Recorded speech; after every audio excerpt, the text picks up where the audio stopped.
Lord of the Mysteries audiobook by Kevin 551, The Ten Commandments, Second Commandment, Thou shalt not use my name in vain. Third Commandment, Thou shalt have no other gods before me. Fourth Commandment, Honor thy father, thy mother, and thy children as you love me. Fifth Commandment, Thou shalt not commit adultery. Sixth Commandment, Thou shalt not kill the innocent. Seventh Commandment, Thou shalt not bear false witness, frame, or violate contracts. Eighth Commandment, Serve me with your heart, not with your offerings. Ninth Commandment, Those who have committed lesser wrongdoings, first atone for your sins before seeking forgiveness. 10th Commandment, Honor my name by helping your compatriots and companions. One commandment after another echoed in the ears of the bald rebel Kalat, causing him to completely prostrate himself. He held his head close to the ground, uncontrollably trembling slightly with reverence, fear, and excitement. As a mid-sequence Beyonder, a rebel who had once been educated in the Fasak Empire, he had sufficient insight to understand that the worship of the sea god was based more on fear of powerful forces, fear of the fearsome natural risks that mankind faced, and many rituals that retained primitive bloodshed, a backward faith that reveled in inhumane and uncivilized practices, something that would be eliminated sooner or later. However, the faith he had developed since he was young had made him afraid to go against the divine revelation. He could only bury the idea of modifying the ritual process deep in his heart and avoid the parts which conflicted with his own wishes as much as possible. Now, the sea god's sudden change left him extremely delighted. It was as if he could see the so-called primitive totem, that outsiders claimed it to be, evolving into a true god. Blessed are we, blessed are the rebels, blessed are the true believers. In his blurred vision, Kalat raised his head, spread his hands sincerely, and placed them against his mouth. I will abide by your teachings as if I am praising your name. The blurry figure in front of him disappeared, the magnificent voice by his ears vanished, and the scene in the cave returned to its original state. However, Kalat knew that everything was no longer the same. He moved his elbows several times and quickly crawled back to his wheelchair. He once again sat on it and turned to the other side of the cave.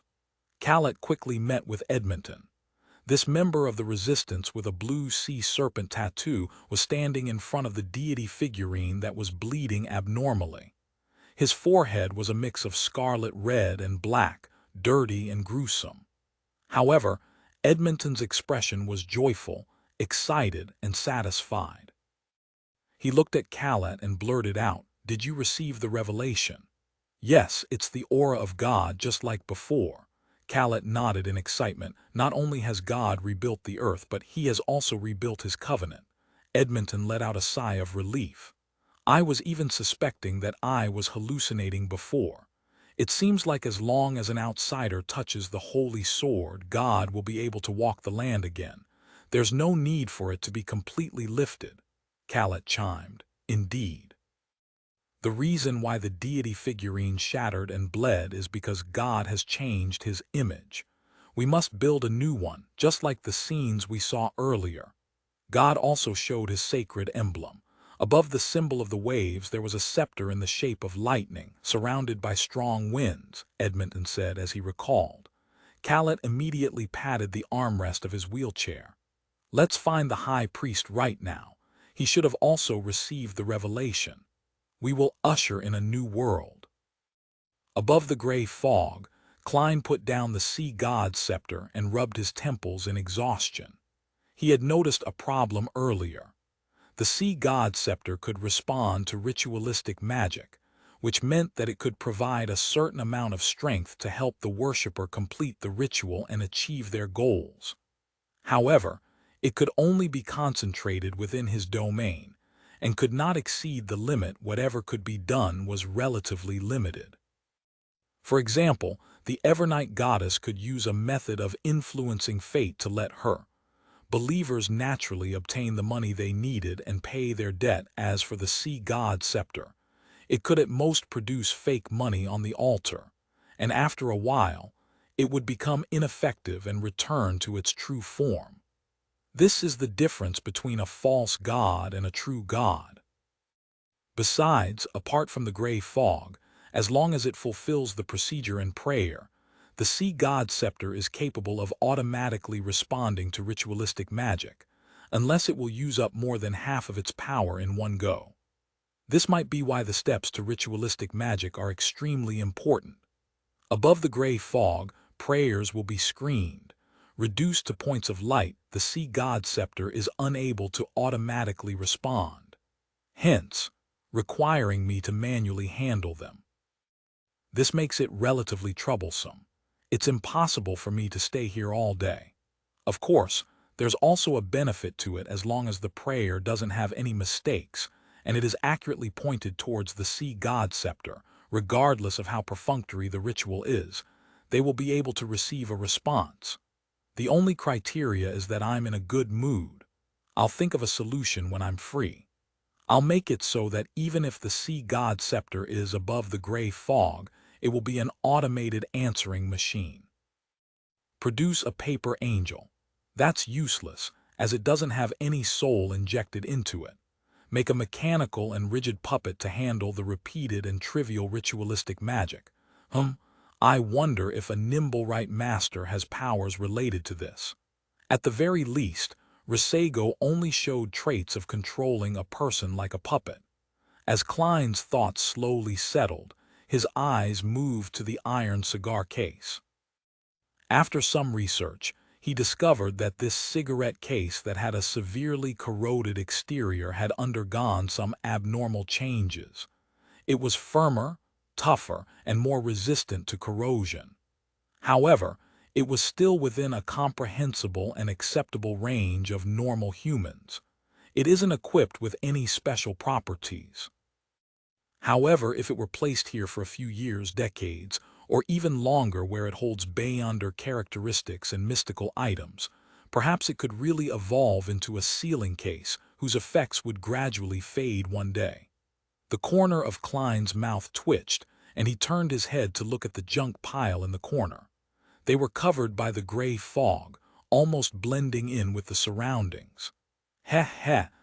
Klein laughed dryly and looked away. He fiddled with the crushed golden wine cup again, confirming that there was nothing wrong with it. After doing all this, he entered the real world and summoned himself once more to bring the sun brooch and other items back to his room in the inn. At this very moment, the clouds in the sky had disappeared, and the moon was scattering its crimson tranquility. The entire city of Generosity Bayam remained asleep in its dreams. 9 a.m., Cathedral of Waves. Alger was summoned, and by using the excuse of a confession, he once again met the diocese bishop Chogo. Look for this person. Chogo handed over the portrait in his hand. Another mission. What's going on recently? Alger muttered in his mind as he unfolded the piece of paper. When he saw the contents of the portrait, he almost couldn't control his laughter. It was impossible to tell if the figure in the portrait was male or female, or what they looked like. How was he supposed to find them?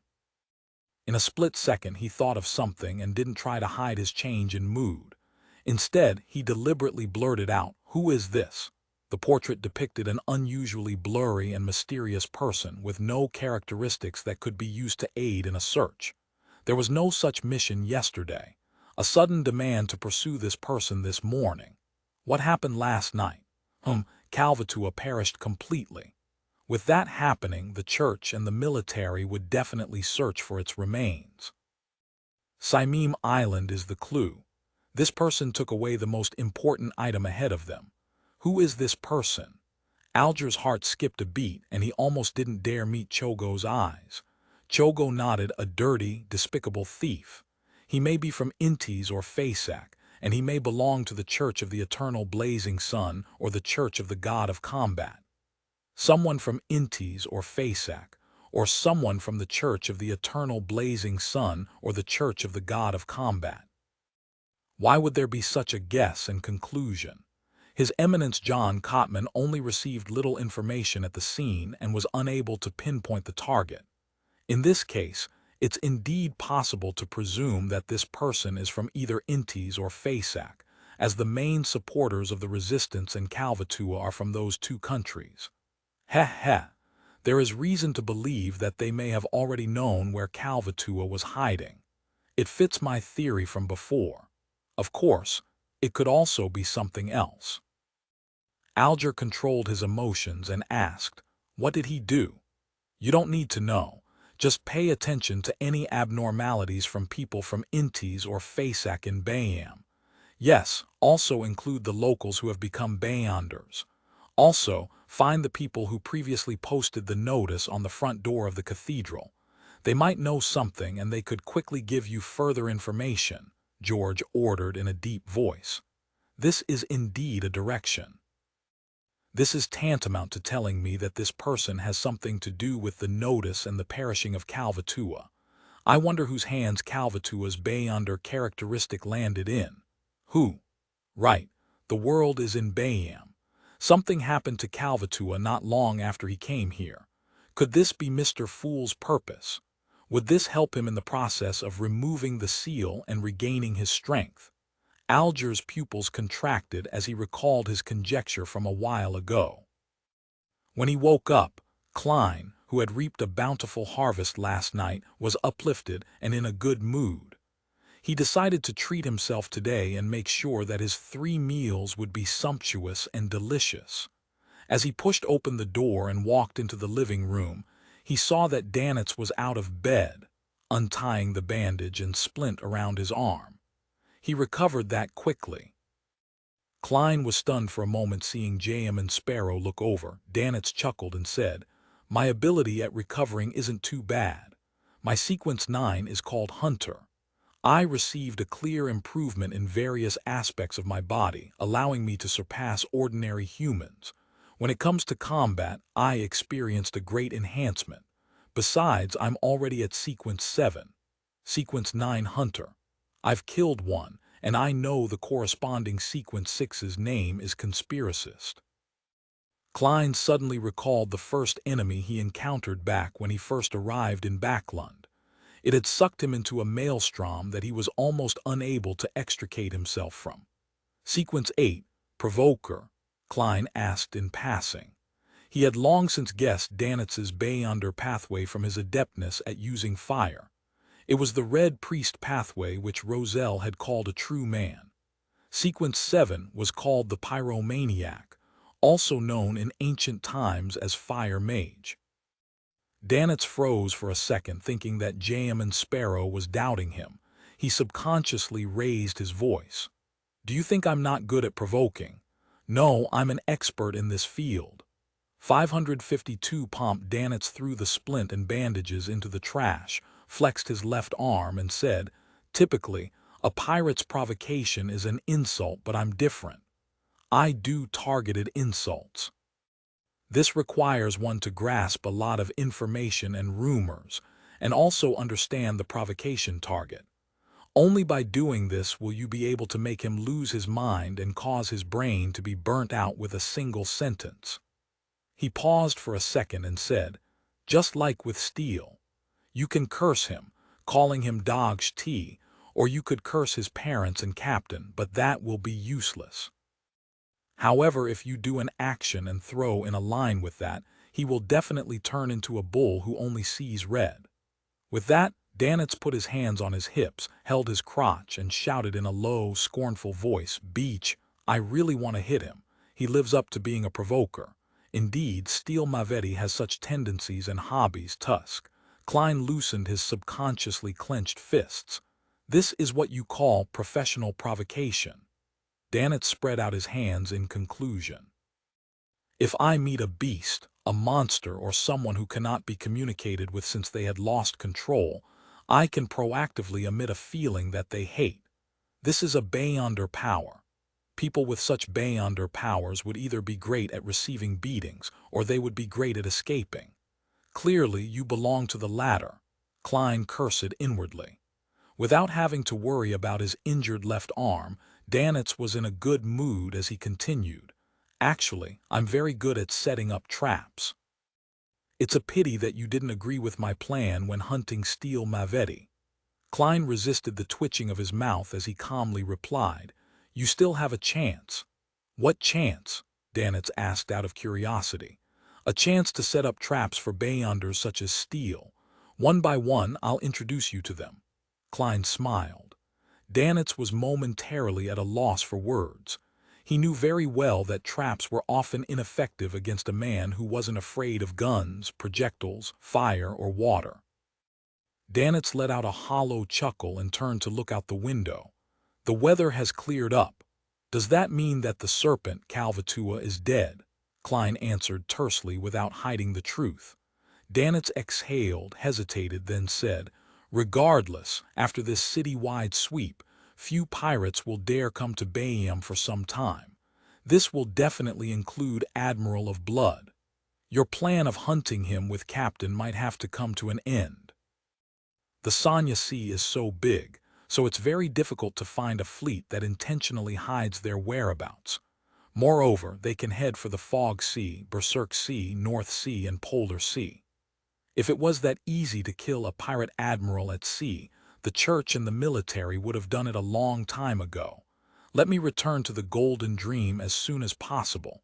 Danitz lampooned under his breath. "Don't worry, I have a way, and this will be your job." Klein asked without batting an eyelid, "What's your captain's opinion?" He had already spent £12 to obtain a radio receiver through Fours, but he had been too busy with matters regarding the sea god to bother with it. Hence, he hadn't taken it out from the junk pile above the gray fog to bring to the real world. Meanwhile, Klein had received the money from Miss Justice and Mr. Hanged Man, raising his fortune to £7,085 and 5 gold coins. A wealth at this level was enough to buy a rather large and productive manor anywhere. If it wasn't for my revenge and my hope of finding a way back to Earth, I could have already retired. Klein thought in satisfaction. Captain's opinion. Danitz forced a smile and said, "Although Captain and the others should have entered within a 500 NAUT, I see a Chinese letter MILE radius. In theory, allowing the attempt of a soulfall ritual, you should know that the sea routes aren't entirely safe. Pirates have to be careful not to get caught by the military or the church. For this, they often need to take detours. I believe we should wait another day before doing the soulfall ritual so as to prevent any wastage of energy and materials." "Okay." Klein didn't give any affirmative answers and had turned towards the washroom. He planned on heading out again today to search for a chance to act as another person. Seeing Jam and Sparrow's back, Danitz exhaled. "I must first contact Captain in private and persuade her to let me return to the Golden Dream before I can use the soulful ritual in front of you. Jam and Sparrow is someone who likes to head out. I have plenty of opportunities in space." "Heh, don't tell me that he enjoys shopping," Danitz thought, curling his lips. After leaving the Cathedral of Waves, Alger Wilson went straight for the Ralph Trading Company in Reflection and found the owner, who was reading a newspaper. He was well aware that this middle-aged man in formal attire, a bow tie and glasses, was a veteran pirate. He supported the resistance in secret and reverently worshipped sea god Calvatua. "What is it, our captain of a ghost ship?" Ralph put down the newspaper, crossed his right foot over his left, and smiled leisurely. He was an illegitimate child. His father was an adventurer of Lone and Fasak blood, and his mother was a native. He had made his fortune by becoming a pirate, then being a merchant that did business with both pirates and the officials. He established a vast network of connections that provided him with help at the Governor General's office, the city council, and the police station. Upon hearing Ralph's question, Alger almost frowned, because the man's attitude and tone were rather abnormal. This abnormality was a state that wasn't in accordance with Alger's expectations. In his opinion, after the fall of sea god Calvatua, he was certain that there would definitely be bad omens in the Rorstad archipelago. The pious believers would definitely sense that something was amiss, either feeling apprehensive or downcast, so how could they still be so relaxed and natural? Alger didn't directly mention Calvatua. Instead, he chuckled and asked, "Do you know where Cavaro has been recently?" Cavaro was the pirate captain who possessed the Beyonder characteristic of the sanguine baron. It was said that he was once a sailor aboard the Dark Emperor, and that he was part of the periphery forces of the King of the Five Seas, Nast. Who knows? But he's surely not in Bayam. Otherwise, he would have been caught in the raids in the past 2 days. Ralph shrugged his shoulders. I heard that his boat went south. Alger actually had an appointment with Cavaro on this matter, and he was only using it as a way to start the conversation. Of course, he was well aware that to avoid the tsunami in the waters of the Rorstad archipelago, Cavaro had definitely gone far away and would take some time before he returned to Bayam. However, Alger wasn't too anxious, as he already knew that Mr. Moon had been given an acceptance draft. If he withdrew the sum before its maturity, he would receive a discounted value and lose a large amount of interest. He deliberately nodded his head and said, "Got it, thank you for telling me." At this point, Alger pretended to be unaware of what happened as he asked, "I heard that many see God figurines in many places shattered by themselves." He hadn't witnessed any instances of this himself, but he could make a reasonable deduction based on the church's archives. In many of the colonial islands and countries of the southern continent, more than 1 or 2 false gods like Calvatua had been finished off by the 7 churches. What happened after their deaths had already long been recorded in the archives. Ralph calmly nodded. Yes, there was such a thing. But that's not bad news. His expression turned fervent. Because God has appeared over the land once again in a new image. God has reappeared over the land once again with a new image. Alger's eyes remained fixed on him, and he felt that this was both reasonable but also unexpected. Judging from the Church of Storms' reaction, he was certain that Calvatua was already dead. Then which sea god was responding to the believers now? Connecting it with his previous judgment, he quickly came up with a bold idea. Is it an embodiment of Mr. Fool? He used sea god Calvatua's perishing to create a new identity. He can release his powers through the seal to directly affect an identity in the real world. Is this the real reason for the world to come to Bayam? Hiss, Mr. Fool really does things with pomp. Alger secretly swallowed his saliva and suppressed his excitement. In the Wind of Azure Inn, Klein, who had yet to leave, saw the stack of cash Captain Ellen handed him. Here is your reward for a total of £100. He didn't mention how much Jam and Sparrow and Danitz each received, but he gave a total amount as for how exactly they would split the reward. That was something he left to them. The military is really generous. Klein silently mused as he received the thick stack of cash, instinctively taking out 2 5-pound notes and tossing them to Danitz. He lowered his wrist and finally drew another 2 10-pound notes in an expressionless manner. Jam and Sparrow is still rather just, far more just than just Ellen. Danitz put away the reward in pleasant surprise. His wallet that had slimmed down quite significantly over the past couple of days had finally been replenished. Glancing at Jam and Sparrow in his new clothes, Ellen asked, after some deliberation with his boat-shaped hat in hand, "News from the Church of Storms has revealed that the person who posted the notices on the cathedral's door, informing them of the problem between Letitia and sea god Calvatua, was Blazing Danitz. What do you think about that?" He stared straight into Danitz's eyes and waited for an answer. "Ha ha!" Danitz gave a hollow chuckle. "I don't know him." Klein was silent for 2 seconds before saying, "While fulfilling a dead adventurer's wish, I came across Letitia and her companions at the inn. Snakes invaded our place in the middle of the night, but they easily resolved it.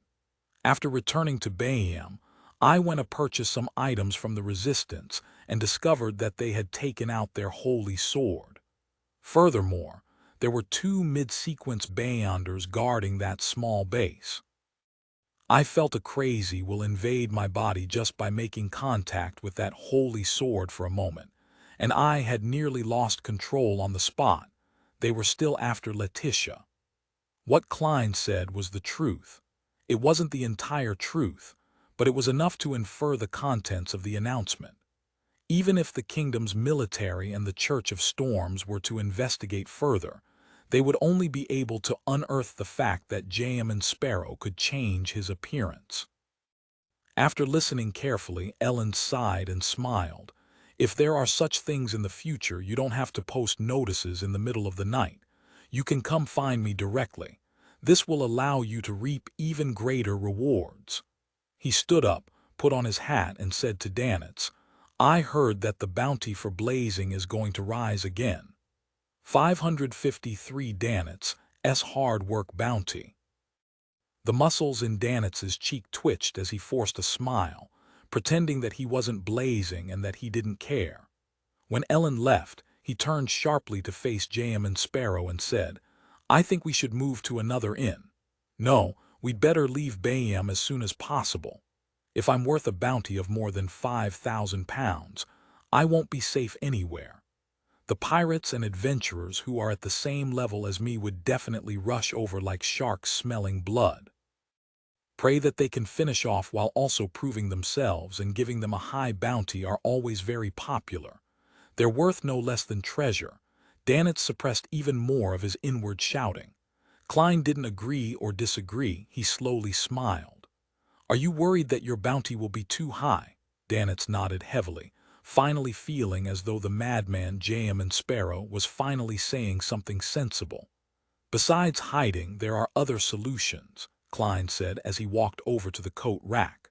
What are they? Danitz asked subconsciously. Klein took off his half-top hat and put it on his head. Raise your sequence. Let your strength match the bounty. He put on his coat, twisted the handle, and walked out of the suite. Raise myself to sequence 6. Become a conspirer. Danitz paused for 2 seconds, then he frowned and grimaced. When he consumed the sequence 9 Hunter and sequence 8 Provoker potions, he didn't find it much of a problem. In fact, he began to long for finding the legendary treasures, obtain mid or high sequence formulas and their corresponding materials to advance to a demigod, and then become the new king of the sea. However, the intense pain and discomfort brought to him by the pyromaniac potion had left him in fear and apprehension. He didn't dare believe that he nearly lost control despite strictly following his captain's instructions of constantly provoking his opponents. This forced Danitz to consider whether or not he was fine just getting rich so that he could return to Intis a rich man. He stood there, troubled for several minutes. Finally, he thought of a question. Even if I want to advance by consuming a potion, it's not something I can do in a short period of time. I'll still have to find the formula and collect the ingredients. It wouldn't be an easy task, and the new bounty might be released tomorrow or even today. So I must change inns and leave Bayham as soon as possible. After Alger left the Ralph Trading Company, he casually went to a few places to inquire about the situation. When it was almost noon, he received a new report from the Church of Storms. It's confirmed that the person who posted the notices at the door of the cathedral is Blazing Danitz. Pay attention to his whereabouts. Blazing Danitz. Alger held the slip of paper in his hand and ruminated over the name silently. The corners of his mouth curled up, and he no longer had any doubts in his mind. With ease and certainty, he felt confident about going out to sea to hunt for materials. This was because his quest would happen at sea, and because Mr. Fool has a new identity. Sea God. Having missed the morning's blue star, Danitz waited until 4 in the afternoon to attempt the soulfall ritual while J.M. Sparrow was out. He drew the god of knowledge and wisdom's sacred emblem with familiarity, an omniscient eye on an open book with the appropriate altar set up. Inside the wall of spirituality, He lit a candle and picked up the lavender and mint extract before dripping it onto the still burning flame. A refreshing fragrance filled the air, and Danitz burned several more herbal powders. Having done all this, he took a step back and said in ancient Hermes, "I pray for the power of knowledge. I pray for the power of rationality. I pray for the God of wisdom's loving grace. I pray that you allow me to communicate with the spirit of Edwina Edwards, the teacher who pursues knowledge, the researcher of spirit world creatures, Vice Admiral Iceberg of the Seas who hails from Lemberg." Whoosh! Along with the echo of the incantation, the interior of the altar suddenly became cold. Apart from the 3 candles, the remaining brass dagger, the salt plate, the bottle of extract, and the fountain pen and paper all floated in midair. Danitz waited nervously, not knowing what was going to happen next. After nearly 20 seconds, the flames of the 3 candles began to sway, coloring the candles in a pale green color. Danitz's body suddenly stiffened. He felt an icy chill invade his body in an irresistible manner. He saw his feet move uncontrollably and he took a step forward. He saw his left hand rise and grab the black fountain pen and a piece of white paper. He saw himself bend over with a pen in his left hand, quickly writing, "Is there something?" The words were exquisite and artistic, very different from Danitz's own style. It was only then that Danitz realized he could control his head and his throat. "Captain, see God Calvatua is dead." He squeezed out his hoarse voice as though he was suffering from a heavy cold. "Details." His right hand wrote smoothly. This was the opportunity Danitz had been waiting for. He immediately recounted everything that had happened, including Jam and Sparrow's visit to Simim Island in order to fulfill some adventurer's dying wish, the possibility that Jam and Sparrow had suffered the sea god's curse, and how he easily resolved the problem after closing the door, including the madman's mistake of mistaking the ancient elven ruins as a sea god ruin. Towards the end, Danitz quickly added his own take on the matter. "I believe that Admiral of Blood won't come to Bayam for quite a substantial period of time. Most famous pirates wouldn't. It will take at least half a year for this matter to pass. Captain, your hunting plan with Jam and Sparrow might have to be shelved for the time being. I wish to return to the Golden Dream." His left hand froze for a few seconds before writing, "Continue to follow Jam and Sparrow and be my contact point with him. Captain, why, you can teach him the soulfall ritual." Danitz yelled hoarsely. His left hand wrote, "This can only be done within 500 nautical miles, and in the case of the person holding the ritual it would be quite risky for him. And you have our points of contact on the various islands. Those are things that cannot be told to outsiders. Indeed, Jam and Sparrow is just an outsider, but Captain, I really want to go back to the Golden Dream." Danitz racked his brains and said, "Maybe we can invite him to be a guest on the ship." "No, this." Suddenly an idea came to Danitz. Find authorized novels in Webnovel Faster Updates. Better experience, please click www.webnovel.com for visiting. Captain, he has a messenger. He has a messenger. A messenger that travels through the spirit world to deliver letters for him. This should be an unrestricted means of communication, and it should be more private and secure. I don't need to be the contact person anymore." Danitz thought in abnormal delight.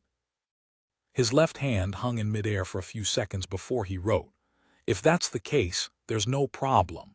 As the New Year holiday is coming to an end, it's indeed time for you to return to the ship.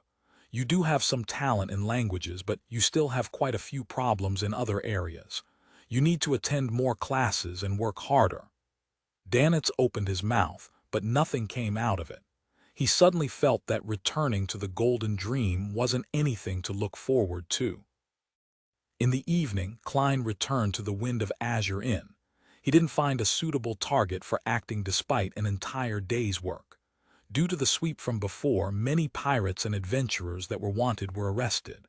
The remaining ones continued hiding cautiously, not daring to go out at all. Whether it was the bars, casinos, or brothels, business was poor and there weren't many customers.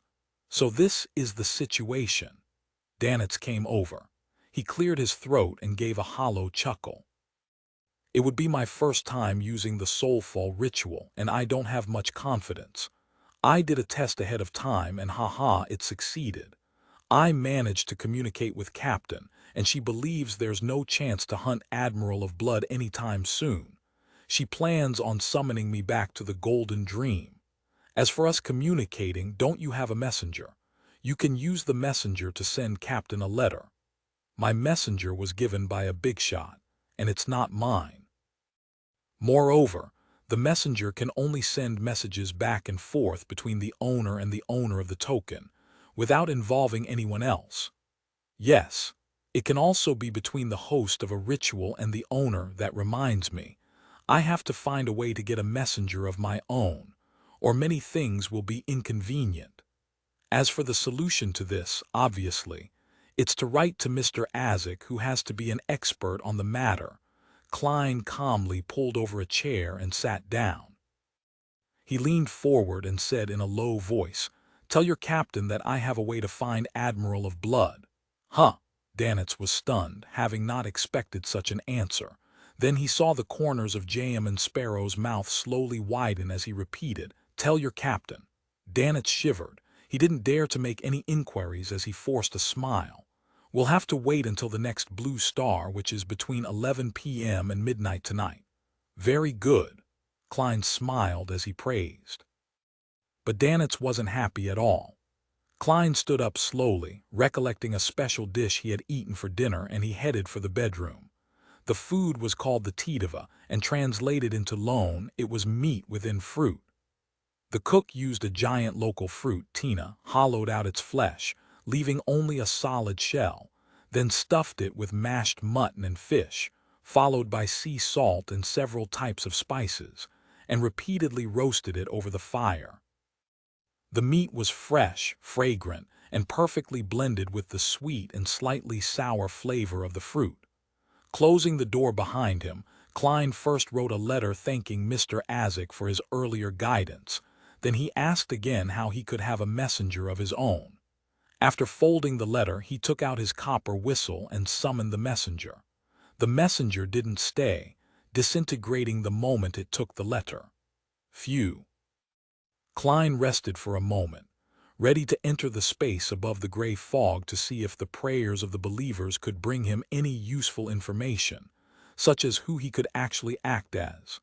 554 acting as God above the gray fog, inside the palace that looked like a giant's residence. Seated in the fool's chair, Klein raised his right hand, allowing the sea god scepter to fly out of the junk pile and land in his palm. He originally planned on placing this sealed artifact, that was on the level of a grade 1 sealed artifact, beside his chair. This was to show respect to a demigod item, but after careful consideration, he believed that the sea god scepter was still unable to match up with the mysterious and powerful fool, who was able to fight against the true creator and primordial demoness. Only a card of blasphemy was barely qualified to match his status. Therefore, he threw the sea god scepter into the junk pile. Looking at the blue dots surrounding the white bone staff, Klein willed them to split into preliminary categories. Just as he had expected, those blue dots of light automatically split according to his will. Those that merely praised sea god and were prayers with no clear reason sank to the bottom, and then rapidly disappeared. Those regarding confessions and pleas floated upward and came closer to Klein's palm. Following his spiritual intuition, he tapped one of the latter. All of a sudden, he saw tall, surging waves and heard the violent whistling of a gust of wind. A fishing boat was bobbing up and down in the undulating deep blue sea, as though it was ready to capsize at any moment. Above the fishing boat, the natives were either hugging the mast or pulling on ropes, making their last-ditch efforts to survive. Many of them were panicking as they chanted the honorific name of sea god. Noticing that this was an ongoing prayer, Klein lifted the milky white scepter. At the tip of the scepter, the blue-colored gems emitted a halo of light one after another before they connected into one and shone onto the scene. The fishermen were gradually losing all hope when all of a sudden, they felt the ship which had been thrown into the air stabilize. They looked around in amazement and saw that the mountain-like waves had calmed down at some point, and the raging winds were slowly calming down, turning as mild as Zarhar beer. The overbearing dark clouds in the sky dissipated, and a storm was forcefully pushed back by a mysterious force before it could fully assume its full form. The fishermen quickly recovered from their dazed states and understood what had happened. See, God has protected everyone. See, God has shown his majesty. Plop, plop, plop. All of them prostrated themselves on the deck, spread their hands and placed them to their mouths, reciting the honorific name of Sea God in an irregular fashion. Thank you, praise you, adorer of the sea and spirit world, guardian of the Rörsted archipelago, ruler of the undersea creatures, master of tsunamis and storms, the great Kalvatua. Above the gray fog, Klein felt a little depressed. I was the one who saved you, so why are you thanking Kalvatua? That sea serpent will only deliberately create hurricanes, set off waves, and intimidate you so that you would piously believe in it. Klein fell silent for 2 seconds, then he suddenly burst out laughing. Kalvatua is already dead, and the current Kalvatua is another one of my identities. Why should I be in a bad mood when people are thanking my other identity? This is something a faceless has to take note of when acting for real. To fully immerse oneself in the role, treating all emotions one receives as their own, but also never forgetting who they really are. This is difficult to accomplish. Failure to pay attention to it can result in an abnormal state of mind. And once a Beyander's state of mind becomes abnormal, they won't be far from losing control. After thinking for a while, Klein let out a sigh and chuckled to himself. Acting the role of sea god has been quite rewarding after all. Although such acting doesn't provide feedback due to the gray fog screening and isolation, nor does it facilitate the digestion of the faceless potion. It can provide me with experience and lessons, helping me figure out a safer and more effective way of acting. Wrapping up his thoughts, Klein spread his spirituality to another point of light this time. The plea came from under a bridge. A woman with tattered clothes and a festering body was leaning against a corner, mumbling the honorific name of sea god as she made her final confession. Through her descriptions, Klein seemed to have witnessed her short life. She was a native woman whose parents believed in sea god. As a result, she inherited the faith of sea god.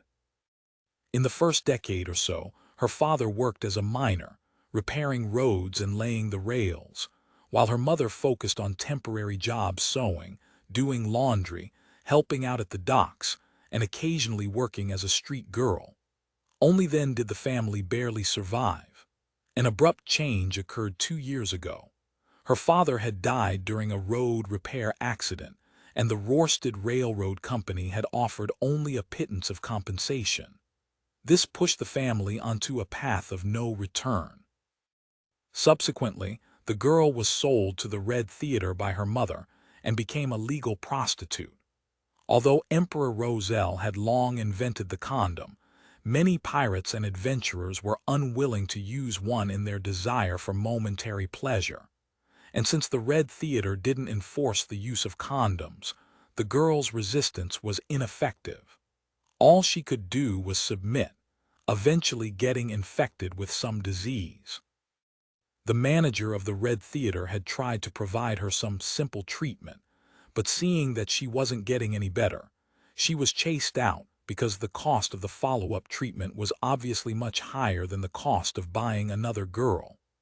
Not only was the ill girl unable to find a new job, but she didn't even have the money to rent a house. Her mother and younger siblings had long since disappeared, perhaps already dead or abducted to become slaves. The girl became a tramp and lived under the bridge. She managed to survive for some time thanks to the food and free medicine provided by charity organizations, but it was ultimately a short period of time. Her illness got worse and worse, and her body became weaker and weaker. Very quickly, she reached the end of her life. At that moment, she recalled the days when she was the most well-fed and dressed. She recalled the words that the pirates and adventurers would occasionally say. She whispered and prayed to see God. "I want to live like a human being." Klein once again raised his staff, but he found that this sealed artifact didn't possess the ability to cure diseases. He thought of purchasing some medicine from Lin White via the world, but he found that the prayer scene happened at noon. The girl had already passed away under the bridge in mud and dirt, her body filled with agony and intense hunger. Klein was silent for a moment, then he raised the angle of the prayer screen to reveal the location of the bridge. After memorizing the characteristics of the nearby streets and the surrounding area, Klein leaned back in his chair, sighed, and said with an insincere smile, "What a humble wish. There isn't much of an opportunity to act. I'll try my best to bury you like a human being." He retracted his attention and scanned the other points of light, searching for someone he could act as, but he found nothing. During this process, Klein noticed that Calat, Edmonton, and the other members of the resistance were carrying out a ritual. They had placed a batch of items on the altar, and they prayed for sea God to imbue them with power. So that's how they receive the Beyonder items they use for trade. To be at the level of a demigod is truly different. Moreover, they're used to not receiving any immediate replies. It's as if they plan to leave the items on the altar the entire night. Apparently, that sea serpent, Calvatua, didn't respond immediately either. It depends on its mood or whether it was asleep or not. Otherwise, it could only respond instinctively, unable to produce any Beyonder items in batches. Klein picked up the sea god scepter, making the blue gems shine again. Boundless spirituality magically merged together, gushing into the prayer scene with transcendent vibes and randomly fusing with various items. Some of them are electric shock charms, some that allow people to swim in the sea like fish, some that allow a gale to blow. Within 3 months, their spirituality would gradually decline to nothingness. Klein half closed his eyes, feeling the changes in the items. Although he had only responded twice, he was already rather exhausted despite mainly relying on the power of the sea god scepter. However, the first response had to do with him forcibly dispersing a storm and calming the waves, while the second response was to simultaneously provide an enchantment to dozens of items. They were all at the level of a demigod, so it was rather draining on his spirituality. Even if I frequently used the sea god scepter, I wouldn't be able to last very long. On the other hand, the negative side effects wouldn't be a burden on me. I can attempt to use it at times. Yes, the situation with the resistance reminded me. I can also pray to myself and make a bunch of charms, mainly to allow me to do things underwater. This way, even if I find myself in a sea battle, I wouldn't be so restrained. Oh right, I still don't know how to make lightning charms. I need to seek out the corresponding mysticism information, and with it, I can deal with enemies who have air superiority. Klein silently muttered a few sentences and threw the sea god scepter back into the junk pile while swiftly returning to the real world. East Chester County, by the side door of a huge manor in the vast and beautiful countryside. Audrey Hall was dressed in a waist-fitting black riding suit with a simple blouse lining her insides. She skillfully sat on the back of a brownish-red mare without showing the slightest sign of wobbling. Her black leather boots were in the stirrups, with her white trousers slightly tucked into them. She smiled at Susie, who had a leather bag on her back. "I wait for you at the edge of the woods." With that, she bent down with the whip in her hand and let the brownish-red mare gallop across the open field. Compared to the gorgeous yet gloomy family castle, Audrey preferred the beautiful manor and the scenery of the countryside.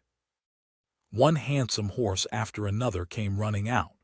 The riders were servants and maidservants, and their only mission was to protect Miss Audrey. Susie was also running happily, a feeling she couldn't experience in Backlund. Moreover, she and Audrey would have a little adventure today, and that was exploring an ancient tower in the forest that had collapsed a long time ago.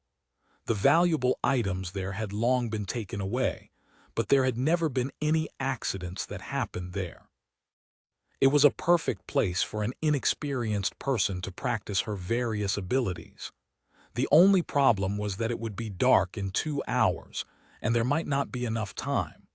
555, the message late at Nye Eastchester County was still cold in January, with snow often piling up. The branches and leaves of the trees were withered, with beasts hiding themselves, making it appear lifeless. Audrey led Susie around the ancient tower several times while surrounded by her attendants and maidservants, but they found nothing. There were only piles of gray bricks and rotten wood, and in the gaps, there were weeds and the corpses of tiny critters. Audrey had thought she could find some murals on the wreckage of the walls, allowing her to decipher the origins of the ancient tower and use the appearance of wild beasts to secretly practice her Beyonder skills such as awe, frenzy, placate, but she was only left very disappointed. This isn't a tiny adventure. It's just a stroll on horseback. She pursed her lips, held her whip, and walked to her horse. Unwilling to resign herself to this, she asked the attendants and maidservants around her when she had traveled half the distance, "Are there any legends of monsters nearby?" Half of the attendants had followed her from Backlund to the family castle before coming to this manor. The other half were locals and were usually busy in the manor. There was no doubt that Audrey was asking the latter. The reason why she had come to this manor was because, historically, there was a folk tradition of worshipping dragons in the surrounding areas.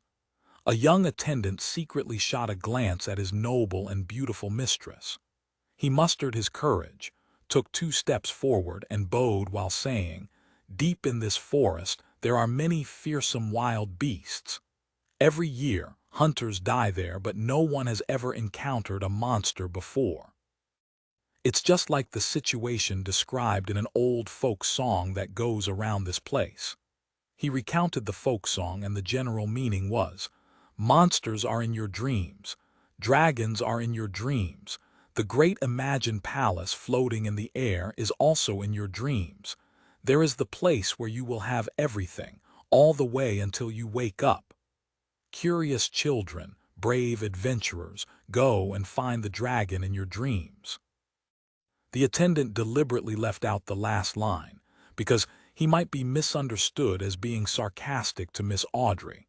A dragon in a dream. The great palace that is imagined and floating in the air is also in a dream. Audrey carefully pondered for a few seconds before she suddenly felt that this ancient folk song wasn't completely meaningless. According to the information about dragons that she'd bought from Little Son, the dragon of imagination, Ankwelt, had actually imagined a floating city with massive temple pillars supporting a towering palace complex. The name of the city was Liveside, meaning the city of miracles. In dreams, the spectator pathway comes under the mind dragons, involving the conscious, subconscious, the sea of collective subconscious, and the sky of spirituality. No matter how you look at it, it certainly involves the dream domain. Perhaps this ancient folk song really is pointing to something. Could Liveside really exist in the sea of collective subconscious in dreams? But a dream is purely in the mind. Many thoughts flashed through Audrey's mind. Even when she returned to the manor, she was still unable to come up with a clear train of thought entering the room. She glanced at Susie, suddenly having the urge to show off. Susie doesn't know anything about dragons, so she definitely wouldn't be able to detect the peculiarities of this folk song. No, don't be arrogant, that's too superficial. And it's easy for Susie to discover that I'm hiding something. Audrey walked a few steps back and forth with her back straight, and she asked in a seemingly casual manner, Susie, what do you think that folk song is really about? I have a nagging feeling that it's not as simple as it seems. Susie opened her mouth, momentarily at a loss for words because she didn't know anything about poetry. She gave it some serious thought and said, Audrey, I'm only a dog. In a forest in Blue Mountain Island. Because of his agitation and excitement, Callet didn't sleep at all. Sitting on the wheelchair, he inspected his surroundings, as if he had found a reason to live apart from revenge. After making a full circle, he returned to the altar to pray once again. He remembered the contents of the 10 Commandments very clearly. He knew that he couldn't see God's name in vain, so he planned to use the relatively vague God as a replacement during his prayers. When he approached the altar, his gaze suddenly turned into a stare because the items placed on it all had an unusual aura. For example, a dagger didn't reflect any crimson moonlight but released silver lightning. A leaf had become increasingly greener, making him feel that it was easier to breathe from a mere glance. God has bestowed his grace. This thought suddenly flashed in Callet's mind. Up to this point, he no longer had any doubts regarding the transformation of God. The sacrilegious thoughts hidden deep within him were completely dispelled. The revelation from God that previously said that he will walk the land again was an implication that he is reconstructing his image. This layer of meaning goes very deep, and we actually failed to interpret it before. Callet slowly took in a deep breath and propped himself up with his hands before solemnly prostrating himself before the great sea god. Soon, he returned to his wheelchair and headed for the residence of the high priest, Edmonton, and the others. He couldn't wait to tell his companions about what had just happened, to share with them the grace of God. At 11:15 in the evening, Klein sat in his chair and watched with a blank expression as Danitz held the soulfall ritual, memorizing all the details while he did it. It still requires help from the spirit world. He made a preliminary judgment. If it's a spirit world creature, one can locate them as long as there's no mistake in the description. Just using a language with a certain amount of power can allow direct summoning or allow them to make their spirit descend. It has nothing to do with distance or range. To a certain extent, deities have this trait as well, but sometimes it's possible to get a response from them even if the prayer is in an ordinary language. Of course, that is only if they have become believers and have caught the notice of the deity. At the level of demigods, they seem to have blended with the spirit world to a certain extent. That's why one can point towards them with an accurate description to receive the possibility of a response, but there will be a distance limitation. Once it's beyond a range, they wouldn't be able to receive the signal. See God Calvatua as an example. Vice Admiral Iceberg is considered a powerful mid-sequence Beyonder. To achieve something like this, relying on herself isn't sufficient. She needs to use the aid of a corresponding deity and use a precise and unambiguous description. Furthermore, there are restrictions on distance and range. The moment Klein finished organizing his thoughts, the various items on the altar began to float up, with the exception of the 3 candles. Danitz shuddered uncontrollably, his expression turning cold. Very soon he let out the female voice of Vice Admiral Iceberg. "Good evening." Her tone seems to contain the anger of being woken up. Klein felt that Danitz's entire person had turned feminine.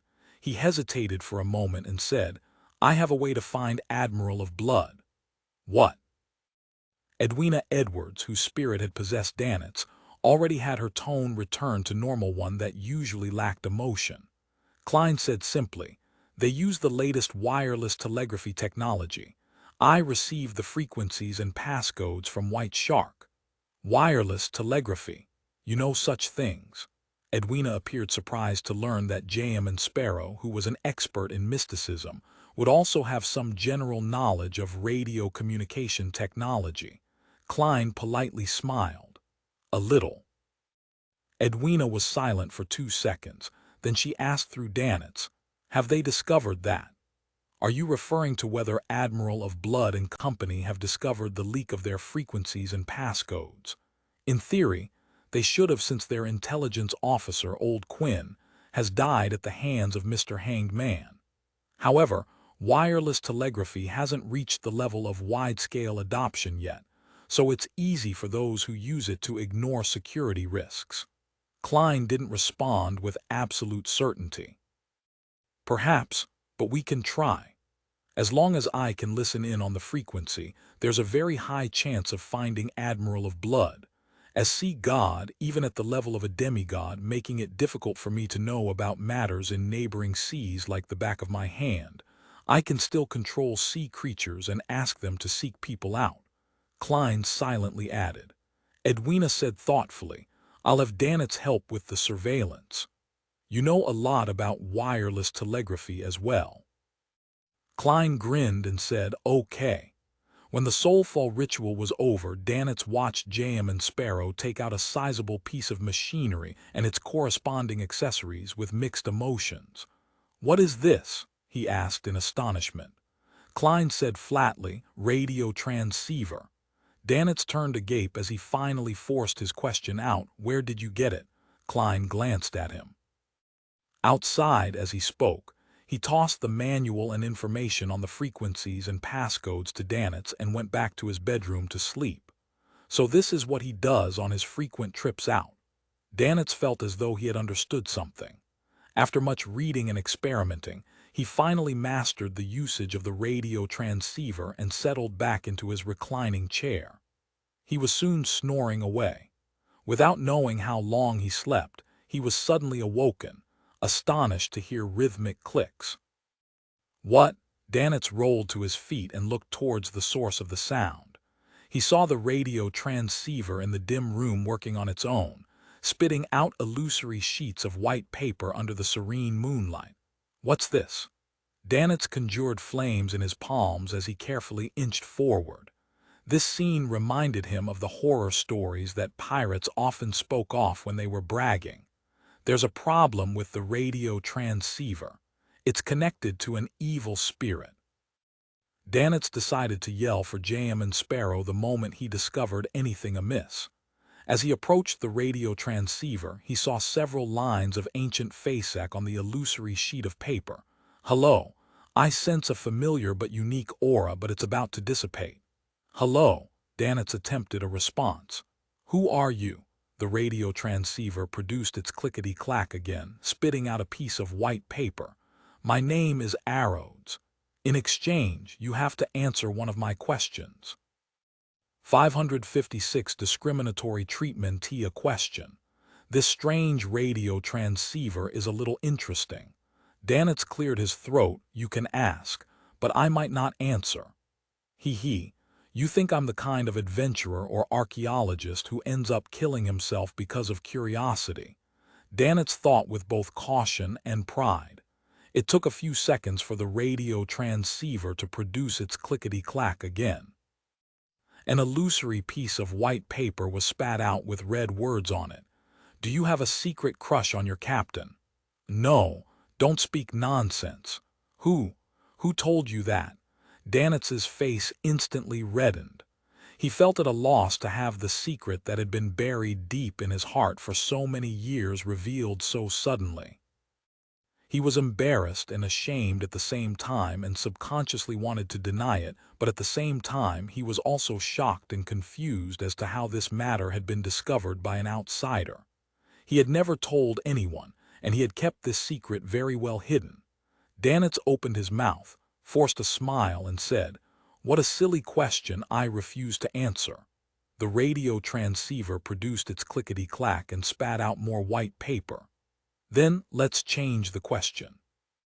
If you really don't like her, who can endure such dry and boring lessons, isn't that right?" "No, it's because I'm not strong enough to beat her," Danitz blurted out, his expression twisted. The clacking of the radio transceiver became increasingly brisker and the words on the illusory white paper increased. A lie. Let's change the question. The type of female you like is beautiful, powerful, mysterious, intelligent, and someone who is able to step over you right. Roman 2, if Danitz's lips quivered as he felt as though flames were seemingly rising from his body and smoke was billowing from his head. At this moment, he felt his state of mind explode. It was as if someone had stripped him naked and tossed him into a busy street.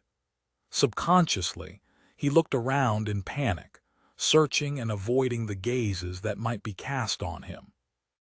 Then he saw that the bedroom door had opened at some point. J.M. and Sparrow stood there quietly in his white shirt which hadn't been tucked in and his rather loose black trousers. It was unknown how long he had been watching. When did you come out? Danitz stuttered, his face blank. Please tell me that you just opened the door, he prayed inwardly. Klein walked over to the radio receiver that had become paranormal and answered calmly, from the beginning. As a seer, how could I not have sensed the strange activity outside? Even in my sleep, I'll still have my spiritual intuition. Klein chuckled inwardly. Danitz's face instantly turned ashen. He turned his body in a half-circle and rushed toward the radio transceiver that seemed to be possessed by an evil spirit, in a bid to rip up the illusory white paper with the 3 questions. But his hand went through the words without him grabbing onto anything. A scarlet-red fireball formed in his palm again as he thought of blowing up the damn radio transceiver. At this moment, J.M. and Sparrow's cold gaze swept over him. Right, this is his. Danitz froze, looking at J.M. and Sparrow step past him and stop in front of the unusual radio transceiver. Arrows. How did it connect to this radio transceiver? It said it sensed a familiar but unique aura which is about to dissipate. Is it referring to the aura of the mysterious space above the gray fog? This radio transceiver was placed above the gray fog for a few days. Although it didn't show any abnormal signs, it still came into contact with the aura. And because of its own functions, it temporarily received information from the spirit world, and this was subsequently discovered by Arrows, the magic mirror that seems to know a lot. Wait, what kind of question was that? I'm J.M. and Sparrow. I'm a cold, crazy adventurer. I'm a professional. One can't laugh out loud. Klein suppressed the corners of his mouth and secretly took a deep breath. Danitz stole a sidewards glance, like a prisoner by the gallows waiting for the noose to be released. Seeing no change in expression from J.M. and Sparrow, he was slightly relieved. He was glad that the person who had watched from the side was a madman and not a normal human being. He wouldn't have any interest in such matters. If it were any other pirate, I would be too embarrassed to return to the Golden Dream. No, I would be too embarrassed to adventure out at sea. He looked with hatred and fear at the radio transceiver, at the demon who called itself Arrows. He heard the clacking again and saw a new piece of white paper spit out from the radio transceiver.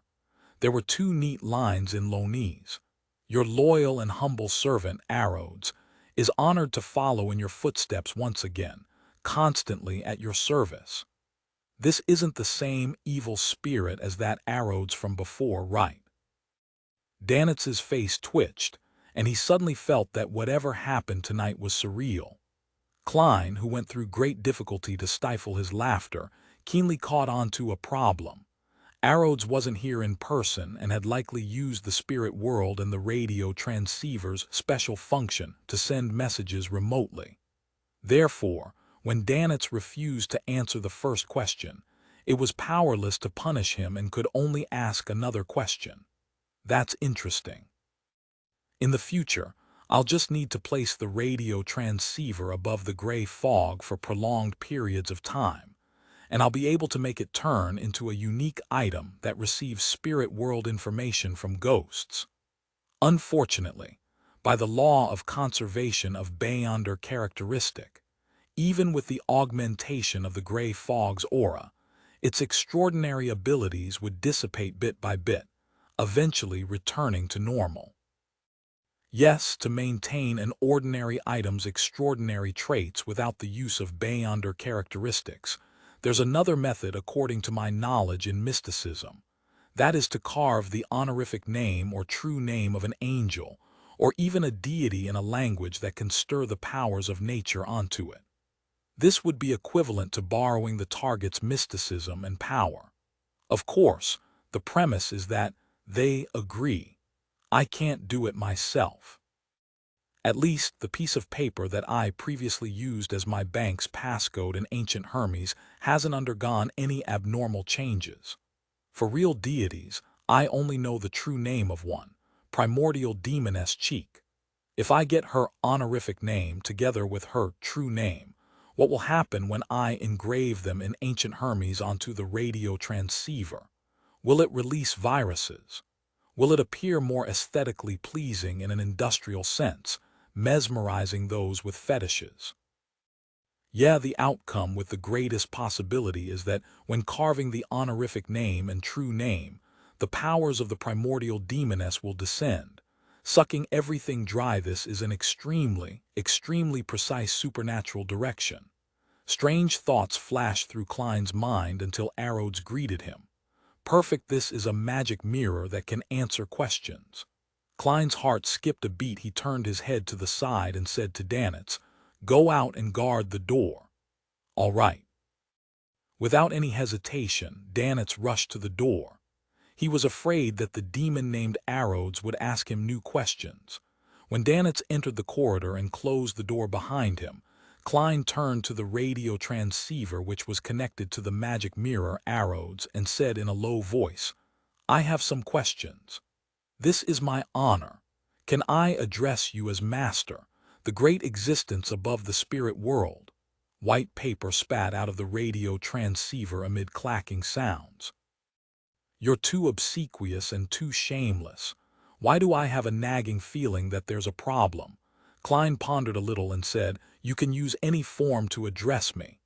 "Yes, master." Arrows used an exclamation mark. "What's your question?" "Where can I find mermaids?" Klein asked directly.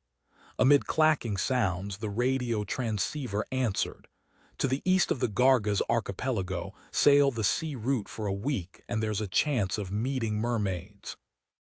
However, the mermaids there are all believers of the Evernight goddess." This is a little amazing. It's within expectations, but it's also surprising. Klein realized that his previous speculation had turned into reality in a way he didn't expect. Arrows continued to type. "If it bothers you, you can continue heading east, but it will be very dangerous. That place is no longer a real ocean, but the ruins of the War of the Gods. Of course, you definitely wouldn't mind that." "Who said that?" "I was still imagining that with the sea god scepter, I would have the chance of entering even the most treacherous of seas. Now, you are telling me it's a sea evolved from the battlefield of gods. Indeed, there was a war of the gods in ancient times, the time when the Creator reclaimed the ancient gods' authorities." Klein didn't make comment as he watched Arrows make the radio transceiver produce more words. "In addition, there are reared mermaids in the Church of Evernight's headquarters, in the Cathedral of Serenity, as well as the Sleep Cathedral on Dino's Island. In addition to the Holy Cathedral, there are mermaids on Dino's Island as well. The former is too dangerous. They have grade 0 sealed artifacts and powerhouses at the level of angels. The latter can be considered. Transform into a nighthawk or a bishop and sneak in to listen to the singing and consume the potion." "That's not right. The church rears mermaids to target faceless beyonders, so how can they not be on guard against this point? I have to think of another way." Klein was about to ask the second question when he saw a new sheet of white paper come out of the radio transceiver. "Great Master, I must abide by certain rules. You must answer a question of mine in exchange." "Answer your question." Klein raised his eyebrows slightly and waited for Arrows to ask the question. He decided to acknowledge this servant depending on the situation. Amidst the clacking, Arrows used words to spell out a question. "What are you planning to have for breakfast today?" "Nice question." Klein calmly replied. Depends on what the inn offers. A perfect answer. Arrows was almost short of giving a round of applause. Without waiting for Klein to speak, it continued to type. The aura above the spirit world is about to disappear. I await the next opportunity to be at your service, great master. After the illusory piece of paper was spat out, the radio transceiver stopped and lost its gloomy feel. How many days would it take above the gray fog before I can contact Arrows again? I'll ask it for the method to remove the mental corruption of a Beyonder characteristic the next time. Yes, this method should be used prudently. Arrows can use the special connection after the radio transceiver is tainted by the aura. Those who are stronger and more terrifying than it might be capable of doing so as well. If I keep doing this, maybe one day I'll get a telegram from the true creator or the primordial demoness. Klein's mind raced as he noticed the hidden risks. Thank you for listening to the story on KevinAudio.com 557, Planting a Q on Herself, Eastchester County, the Hall family manor. Audrey sat at the dressing table and lit a candle. Afterwards, she looked at herself in the mirror across from the slightly swaying light of the fire. Her green eyes gradually became deep, making it impossible for anyone who laid eyes on them to shift their eyes away, as if even their souls wished to drown in them. Audrey, you have to remain lucid tonight in the dream, she said to herself softly. This was a simple, psychological cue.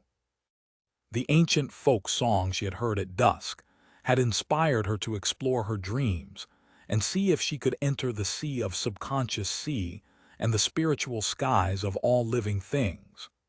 This was an experiment that other psychiatrists had never attempted. At least, there was no similar experiences in the reference materials provided by the psychology alchemist, giving oneself a psychological cue to explore their own dreams. Perhaps I might be able to find traces of a mind dragon or even the city of miracles, live-side. Audrey withdrew her gaze, removed Lie, which was now in the form of a ruby necklace, and placed it inside a jewelry box. She was afraid that the mystical item that amplified her emotions would affect her while in her dream and cause unnecessary harm. Therefore, she removed it in advance out of caution. After doing all of this, Audrey subconsciously looked at her reflection in the mirror and saw little blemishes on her face. While wearing Lie, she felt that her beauty was intoxicating. Wake up, Audrey. That's only a lie. She lifted her right palm and caressed her cheek. At that moment, she was very glad that she had chosen the name Lie for that mystical item. It kept her constantly alert. Otherwise, she feared the day that she would one day be completely dependent on it and not want to face her true self. The day she lost it, it would be very possible that she would lose control. Those girls who are relatively ordinary looking might never wish to take it off again after wearing Lie to perfect their looks. They might be willing to die to keep it on them. For a Beyonder, I can't have such a state of mind either. Audrey sighed and stood up. She walked briskly and expectantly through the warm room in her slippery silk robe, back to the soft, comfortable and springy bed, and pulled a rope from the headboard. Her personal maidservant, Annie, entered and gently extinguished the lights. Before long, Audrey fell asleep. In the hazy world, she suddenly jolted to her senses and realized that she was dreaming. She looked around with interest and silently said to herself, "Is this what's known as lucid dreams in psychology?" In mysticism, there is a similar concept.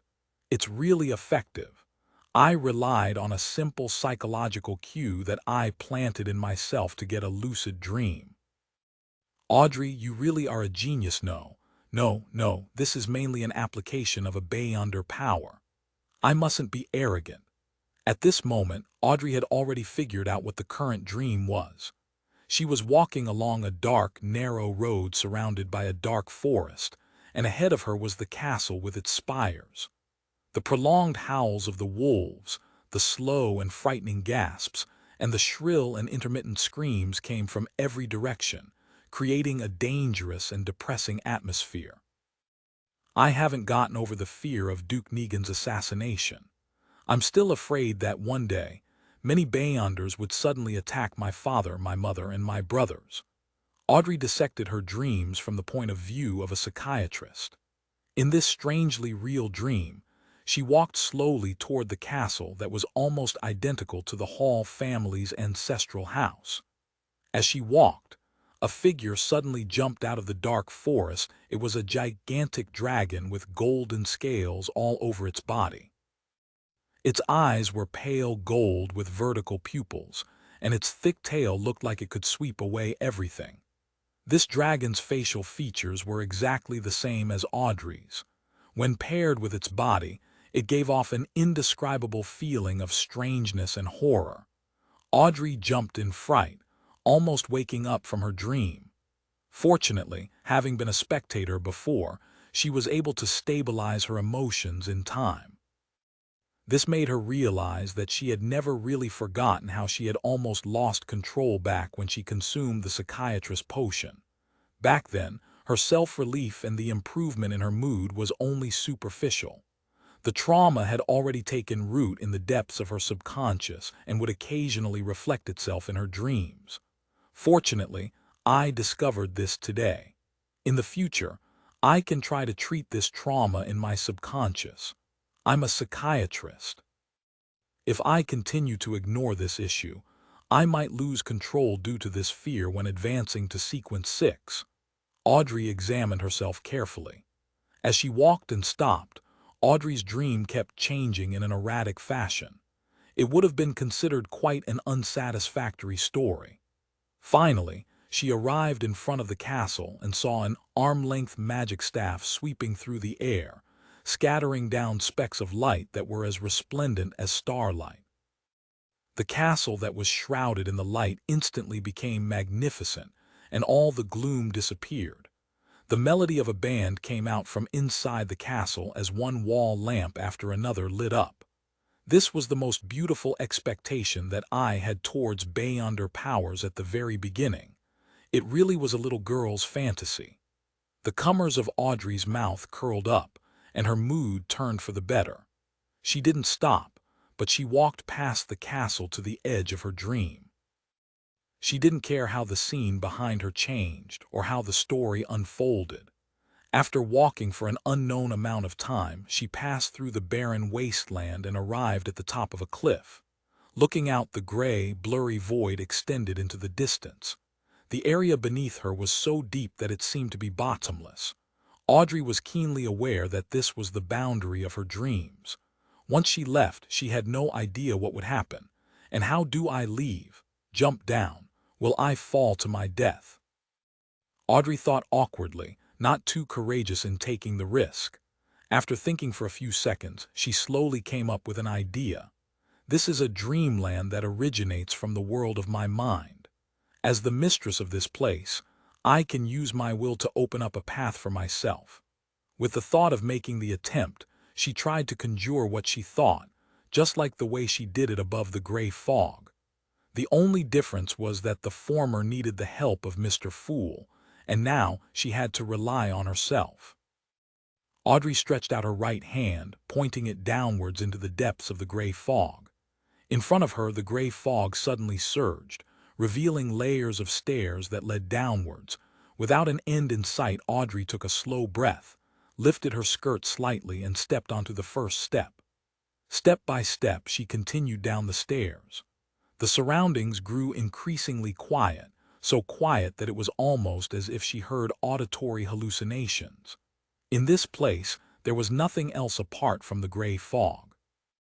It was lonely and filled with the unknown. A howling gale blew in from different directions, causing Audrey to sway back and forth. The fear she felt slowly deepened.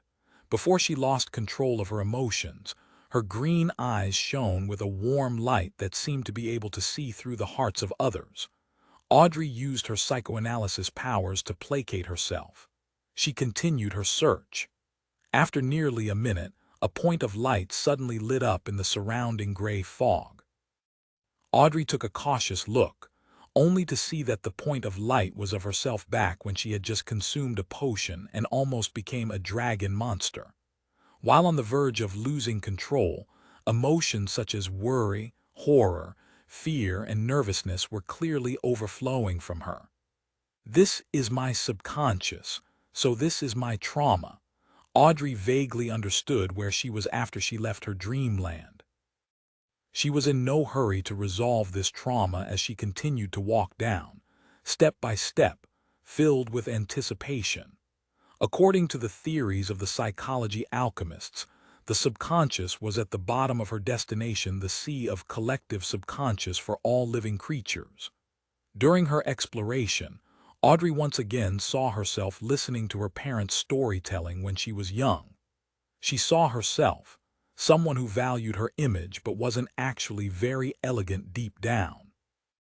She saw herself participating in the tarot club, only that all the specks of light regarding the latter were tightly wrapped in a gray fog.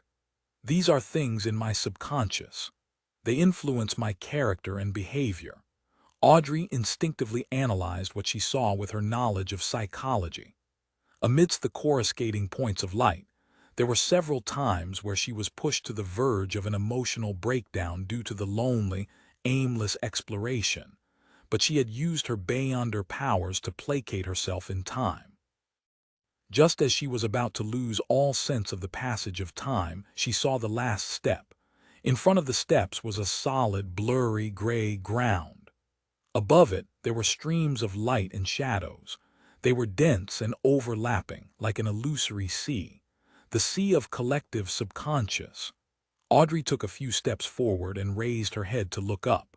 To her surprise, the gray fog no longer blocked her vision as the clear high skies appeared. There were countless indescribable silhouettes, 7 of which were of different colors. They were lustrous brilliances that seemed to possess immense knowledge.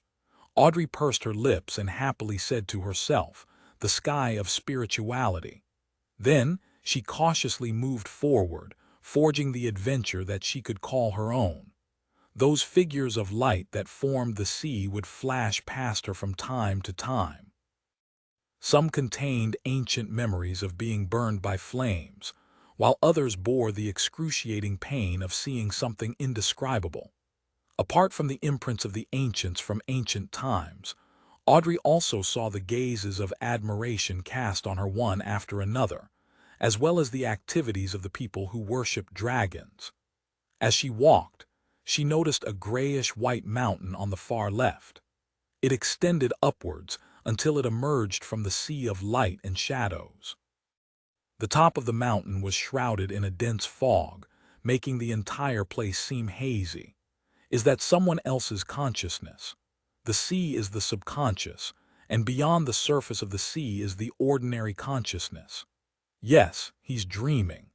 Audrey suddenly thought of a possible application of a psychiatrist. It was to move closer and climb up, directly affecting the other party's subconscious thoughts, allowing them to naturally act according to her bidding.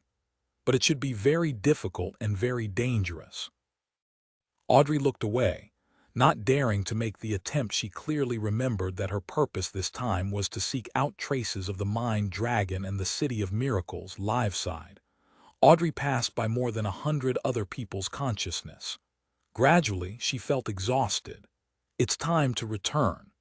Instinctively, she raised her head and looked into the distance, rationally making the decision. She stood there for a long time, unwilling to leave. A shadow suddenly appeared in the air just as Audrey was about to turn around. It was a pair of 2 huge gray wings. Under the wings, there was a long lizard-like monster. Its entire body was covered with huge scales that were like grayish-white stone slabs.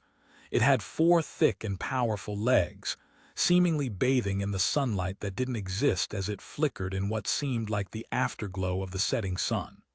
The monster flew over. Its eyes were pale gold with its pupils vertical, looking cold and arrogant. Its grand and epic figure quickly disappeared into the sea of the subconscious of all living beings. Dragon. A mind dragon. Audrey jumped on the spot and looked around, afraid of others noticing her inelegant behavior. She paced around excitedly, feeling very satisfied with her adventure. Indeed, the tradition of dragon worship here isn't without an origin. In their subconscious, there lives a mind dragon. Audrey resisted the urge to praise herself and had decided to return immediately and wake up from the dream. She didn't have the urge to continue her exploration, as she wasn't prepared for it at all. She was going to consult Mr. Fool, Mr. Hanged Man, and the others at the Tarot Club next week in the hope of receiving some advice. Audrey returned the way she came, entering the mountain formed by her consciousness. Then, she woke herself up and successfully escaped from the dream. At that moment, Danitz was also permitted to return to his room. He glanced at J.M. and Sparrow and said with an embarrassed smile, "You won't tell anyone what you just saw, will you?" 558 Search for abnormalities. Klein didn't answer with yes or no. Instead, he stopped walking towards his bedroom and flatly said, "That was a question." Right, a question. That was a slanderous question with no basis. "Besides, I also gave a negative answer," Danitz responded with delight and had emphasized that he had never admitted to it. Klein gently nodded his head. "I will clarify this with your captain." Clarify. Danitz stared, then he half opened his mouth, his expression twisted. He was also considered a somewhat knowledgeable person, so he stopped explaining and arguing, and he forced a smile. "Is there anything I can do for you?" Klein took a deep breath and used his clown powers to control his facial expression. "Monitor it well." "Yes, all right," Danitz quickly agreed. Seeing J.M. and Sparrow turn around and walk to the bedroom's entrance, he couldn't help but ask, "You're not going to clarify this with Captain, right?" Klein twisted the handle and replied expressionlessly, "Monitor it well." After he finished speaking, he pushed open the door and entered the room. Before he could widen his mouth into a laugh, he closed the door behind him. The next morning after breakfast, Klein put on a pair of pantaloons, a thick brown jacket, and a cap. He changed his appearance and went out, leaving Danitz alone in the room to watch the radio transceiver. Along the way, Klein changed his appearance again, making himself look more like a native. He found a special store, bought a pair of linen gloves, a shroud, and a body bag. Then, according to the surroundings he had previously witnessed, he scanned the area around him for landmarks before finding the bridge and the girl who had died amid the mud in a corner. As it was still winter, the weather wasn't too hot, and there were no obvious signs of decay from the corpse, but the festering skin and the stench still made Klein instinctively nauseous. He didn't immediately come to bury the girl who wanted to live like a human being last night. Due to the recent events, Bayam was under strict curfews at night, as well as the fact that the cemetery didn't open until dawn. Pulling out a small metal bottle, Klein poured some Quelog oil onto his hand and rubbed it at the tip of his nose. A choking sensation invaded his mind. The smell of peppermint mixed with disinfectant filled his olfactory senses, making him sober as if he had just fallen into a sea of floating ice. He was no longer affected by any other smells. Putting away the metal bottle, Klein put on his gloves, took a few steps forward, and crouched next to the female corpse. He unwrapped the shroud and began to gently move the corpse into the body bag. Carrying the bag over his shoulder, he deliberately walked through the most bustling streets of Bayam until he reached the outskirts of Chinese letter EDTY. Along the narrow road where horse carriages couldn't pass, he scaled a mountain to its mountain. There was a cemetery specially prepared by the Church of Storms and the Governor General's office for the natives. As for foreigners such as businessmen, adventurers, people from Lone, Intis, and Fainapotter who had settled down here, they had their cemeteries situated on the opposite side of Bayam on a flat and soothing plain with forests backing them. Klein climbed higher and higher and entered the unnamed cemetery, where he found the gravekeeper dozing off. "How do you want to bury him?" The gravekeeper pointed at the body bag. "If you want to do it for free, you have to wait a few days until the corpses in the morgue accumulate to a certain amount. Then they'll be cremated together and buried in the same grave. Of course, there will be priests who will do a send-off for the souls of the dead in advance. 5 solely, and he will have an urn and a niche he can call his own. £2, he'll get an urn and a grave with a tombstone. If you don't want him cremated, you'll need a coffin. You can pick one over there. They're priced differently based on the type of wood." Klein thought for a moment, then he took out 5 solely in notes and handed them over. "What's his name?" The gravekeeper counted the notes, picked up a fountain pen, and asked with a good attitude. He didn't actually know how to write words, he just wanted to draw symbols to help him remember. Klein paused for a second and said, "Birdie, Birdie." The gravekeeper repeated it in a low voice and drew a symbol. Without looking up, he continued, "She can have an epitaph on the niche." Birdie was a typical female name in the Rörsted archipelago, therefore the gravekeeper no longer mistook her gender. Klein remained silent for a few seconds, then he said in a low voice, "She is a human being." "She is a human being, what a strange epitaph." The gravekeeper muttered, "Do you have a picture? I know you don't." Before he could finish his words, he saw the other party hand over a photo. It was a portrait that Klein had drawn using a ritual. It perfectly reproduced the girl's looks before she fell ill.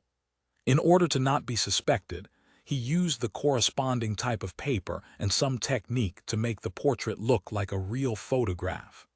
The gravekeeper was surprised but didn't say anything. He quickly took the information and carried the body bag to the hut where the priests resided with Klein. After the send-off and cremation, as well as the storing of ashes into an urn, the photograph was pasted on and an epitaph was engraved, putting an end to the entire matter. Klein took a deep look before turning around to leave the cemetery. As he walked down the mountain path, he saw Bayam in its entirety. The sea was pale blue, nearing the color of green. It was empty as far as the eye could see. Sails were stacked by the harbor and the chimneys towered high. The streets were crisscrossed as people came and went. The surrounding estates were densely packed, and there was plenty of greenery. The distant public roads were wide and the railways were straight. It was like a beautiful oil painting that was produced by a master. It was filled with vitality that was hardly describable. At the top of the clock tower of the Cathedral of Waves, the Church of Storm's cardinal, high-ranking deacon of the mandated punishers, John Cotman, stood at the edge, looking out over the refreshing sea and the mountain range that stretched out along the coastline. The pollution in Bayam was rather low as the mining and smelting industries were located in other cities on the island. The mainstay here was the spice trade, the brothels and casinos, and the accumulation and transit of goods. It lacked a fully formed industry, and there was a limited number of days needed for coal to be burned for heat. As soon as Sea King John Cotman retracted his gaze, he saw a mandated punisher running up the spiral staircase. "Your Eminence, there's new information." The mandated punisher struck the left side of his chest with his right hand. "What is it?" The well-built John Cotman turned around and asked. The mandated punisher handed over the piece of paper in his hand.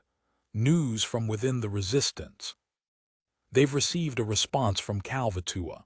They're in the process of creating new statues." "New statues?" John Cotman unfolded the note and skimmed through it. He then turned his head to the interior of Blue Mountain Island, which was covered in a sea of dense forests. After a moment of thought, he said, "Search for abnormalities in the archipelago's sea area."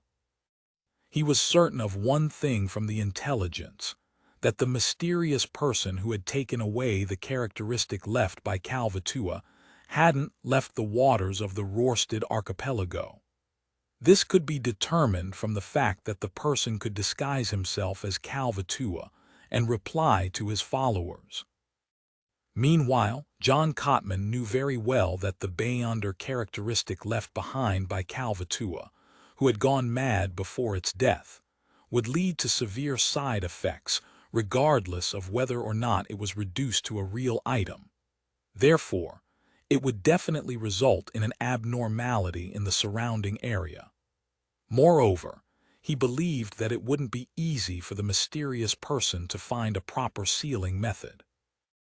Even if he had found it, there was no way he could control the effects when responding, hence exposing the problem. This was the clue. "Yes, Your Eminence, may the storm be with you," the mandated Punisher bowed again.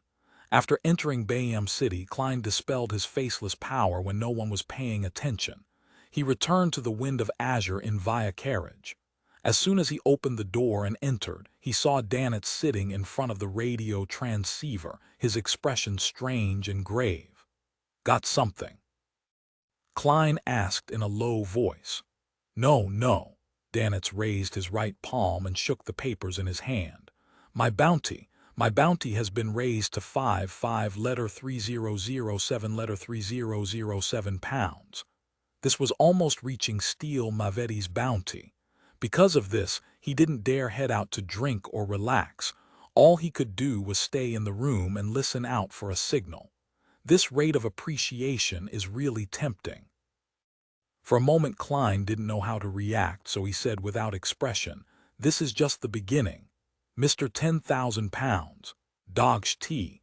Dannett cursed inwardly, but he didn't dare to show any disrespect on his face. All of those things were done by Jam and Sparrow. Why did it end up increasing my bounty? Those sons of batches from the Church of Storms. He forced a smile and shook his head, his facial muscles twitching slightly.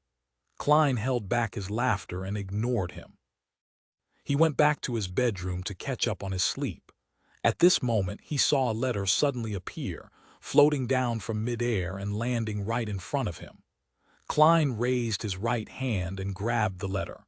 The messenger didn't even show its face and just left after throwing the letter. Klein clicked his tongue, opened the letter, and read it. There were two methods for obtaining a messenger.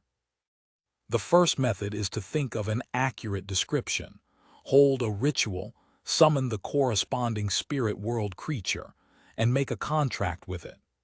The second method is to directly enter the spirit world and search for a messenger that you wish to obtain. After obtaining its consent, sign a contract with it, and then record down the accurate description language for later use. The first method is relatively simple, but it is also rather dangerous, because what fits the description might be a powerful spirit world creature or a strange evil spirit. Every time you summon it, you cannot be completely sure what you will attract, and this is a risk that is hard to divine in advance. The danger of the second method is that it isn't easy to find the appropriate messenger, and there's a risk of getting lost in the spirit world. Unless you're a traveler, otherwise I do not suggest the second method. For the first method, I can provide you a description that has been tested and verified. As long as the process is done accurately, the level of danger will be rather low, but it might not satisfy you. Also, the contract needs to use powers in the undead domain. You can use my copper whistle to provide for that. The format includes the following paragraphs.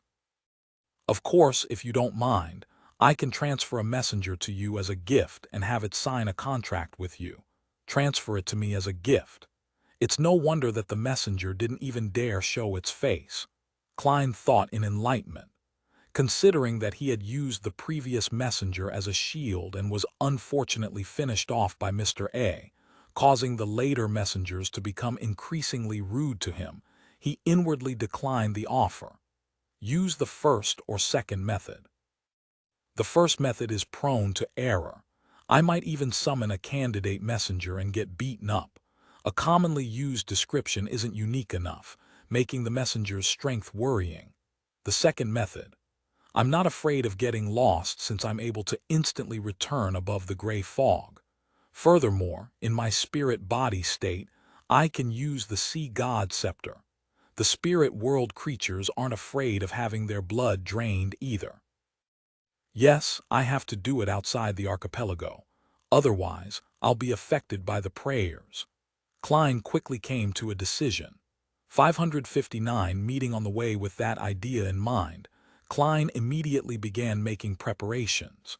It was to explore the spirit world and select a suitable target to become a messenger. After he left the Rørsted archipelago and its surrounding sea, he could bring the sea god scepter along with him to reason with the target and convince them to become his messenger. Once I find myself lost or in a dangerous situation, I would immediately halt the summoning and return above the gray fog. There's basically no risk. Klein thought for a few seconds. Then he locked the door and began the ritual of summoning himself.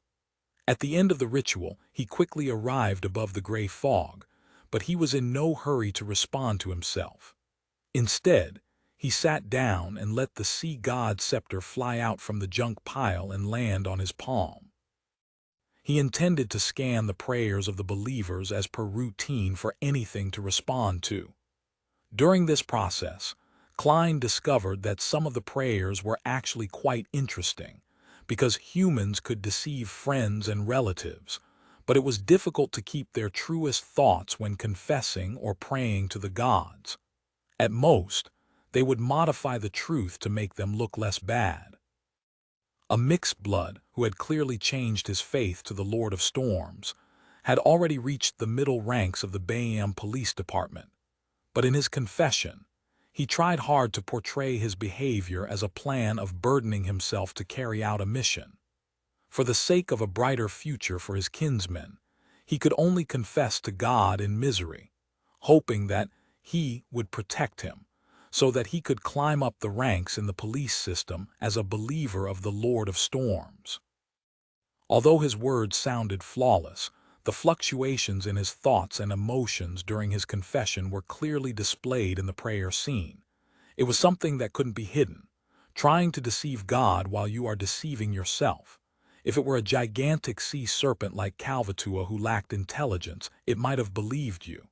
Should I give him a lightning bolt or 10 wind blades? Yes, it's pretty impressive to have a mixed blood rise up to the ranks of senior inspector. I'll keep him. There are benefits to having a snitch. Klein raised his sea god staff, making one of the blue gems glow. The light poured into the scene and imperceptibly seeped into the senior inspector named Bulia. This wasn't a curse, nor was it a cue. It was a mark of divinity that almost no one could discover. Simply put, it's a unilateral way for me to keep tabs on you, Klein silently added inwardly. He continued browsing and saw a young believer with slightly curly bronze hair praying for a man named Zangmo to be caught in a storm and buried at sea. He claimed that Zangmo wasn't pious enough, but the truth was that, as a competing fisherman, Zangmo was always able to harvest more fish than he did. What kind of nonsense prayers are these? The human heart sure is hard to fathom. Klein frowned and mumbled to himself. Then he had a vague idea. For a faceless to engage in real acting, it not only requires a flawless performance in terms of external appearances and habitual actions, but it also needs to maintain the core personality. Not many changes are allowed. As for personality, every person is different, so there must be a difference to a certain degree. By browsing the prayers of my believers, it's equivalent to me realizing different kinds of personalities and mental states without going through the trouble. When talking about the many masks we wear, it's not only about looks. This will be rather important for my subsequent acting as a faceless. It can save me time from figuring things out through accumulated experiences. Klein increasingly felt that acting as sea god was very beneficial towards him. When you are acting the role of a demigod, even if you don't get any feedback, you will still definitely get some considerable benefits. This is a way of gaining experience of being someone of a higher level. Klein perked up, no longer being perfunctory about skimming through the prayer scenes. After quickly browsing through one scene after another, his gaze stopped at a merchant named Ralph. The businessman praised the miracle of the reappearance of the sea god, and he had indicated that he planned to offer a third of his fortune worth £20,000 to the resistance, half for military expenses, and half for the reconstruction of God's statue. Actually, there's no need to go through all that trouble. Just directly offer it to me, Klein muttered half-jokingly. He thought for a moment, and then he conjured a background of waves and storms with heavy rain and lightning falling together. He responded in a low voice, "You have honored my name by helping your compatriots and companions. The young lambs need help, food, and education." He intended to get Ralph to set up a charity fund with the £20,000 and to seek donations widely from the community to make up for the damage, create a consensus, and help to provide local children with food, clothing, and education under the pretext of governance. As for the military expenditures of the resistance, Klein understood that in a world with beyonder powers, it was very difficult to rely solely on the opposition from the natives of the colony to succeed. Therefore, they needed the help of foreign countries like Fasak and Intis. Funding was undoubtedly needed.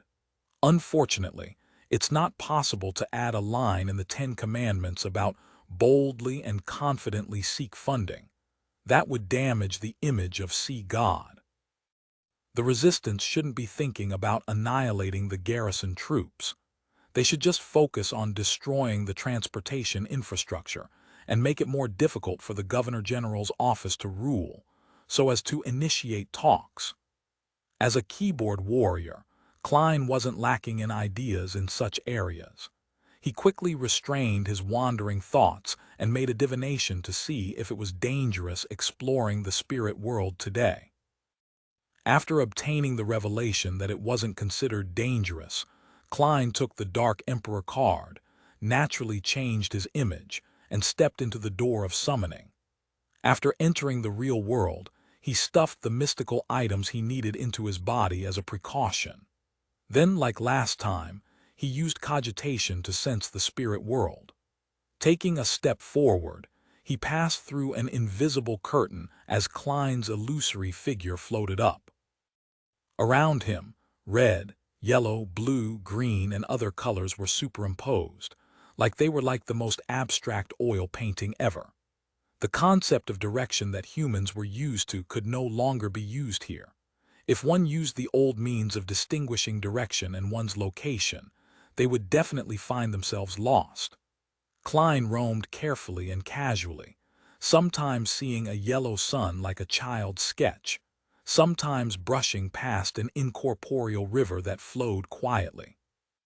There was also a flat woman with her upper body naked, and a face resembling a smiling moon, a canoe with its end upturned, a tangled ball of thread, and a serpentine staircase leading to the 7 pure lights.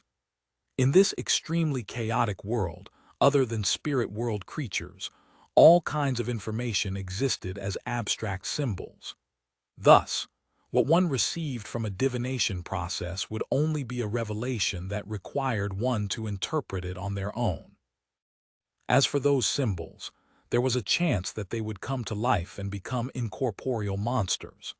This was the spirit world that couldn't be understood and viewed with common human knowledge.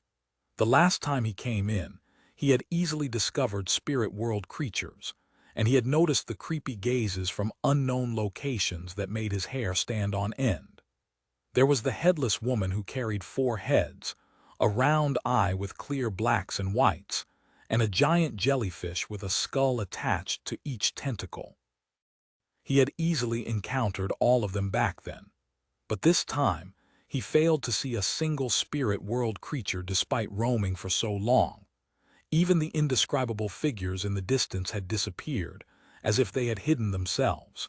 It can't be that you're afraid of being my messenger, can it? Yes, I entered the spirit world in the form of a soul body. Perhaps the thoughts in my mind will appear in a special, formless manner here, turning into hidden symbols that interact with the spirit world. This then naturally affects my path options. Klein was puzzled, but he couldn't find the reason. For all sorts of thoughts flashed through his mind when his body suddenly sank down and he fell freely. After a while, Klein could only see the vivid superposition of the colors and the various symbols that took physical form. What's going on? He began to consider whether he should write to Mr. Azek and ask him about it, or to throw the radio transceiver above the gray fog and get it tainted with the aura, so that he could contact the magic mirror, arrows. While floating, Klein's heart suddenly palpitated as he quickly dodged to the side. A tinge of yellow and green flashed across his eyes as a giant foot that was large enough to squash his entire body landed, stepping into the interlaced red and blue color spots. Above the sole of the foot was a long, festering leg covered in a yellowish-green liquid. The leg was over 3 meters long, and above it was a huge body that was wrapped in corpse oil bandages. Amidst the solidified aura in the area, the two legs that were filled with yellow-green pus alternated as they rose up. Carrying a body that was D-I Chinese letter I-C-U-L-T to discern, the legs quickly disappeared into the depths of the spirit world. Klein stood at a distance, not daring to make a sound. Finally, he confirmed that he was fine as he grimaced and thought, "The spirit world is really scary. You can accidentally encounter a powerhouse just passing by, a powerhouse among the spirit world creatures." Klein shook his head and continued his search. At that moment, he had no idea where in the spirit world he had wandered to. After drifting for a while, he finally found some traces of spirit world creatures. Just as he was about to switch from flying forward to descending to his left, he was surprised to find that his body continued to move forward uncontrollably at an accelerating speed. In front of him, the chaotic superimposed colors and the grayish-white mist that filled the area suddenly split open, and a large, purely black three-masted sailboat leaped in. The boat was nearly 100 meters long, and 3 pitch-black sails were hanging high up like flags. On the left and right sides of the ship, there were cannon muzzles and all kinds of sailors were running around on the deck. All of this was so real, so substantial, and so out of place when it came to the spirit world as a whole. However, as the ship entered the spirit world, its black color quickly turned richer, tainting itself with an ethereal vibe. On its deck stood a mottled stone chair that was 2 to 3 meters high, its back facing the cabin. Leaning against the chair's back, a colossal figure that was comparable to an ancient giant sat there. He had a black beard that went just past his neck, and he wore a tall, pointed crown on his head. He wore a gorgeous black robe with silver fringes. The wrinkles on his face looked hardened and filled with magnificence. It made one subconsciously wish to bow their heads. Under the slightly wrinkled forehead and on the high nose bridge, Klein's pitch-black full-body armor and black crown were reflected into those 2 dark red eyes.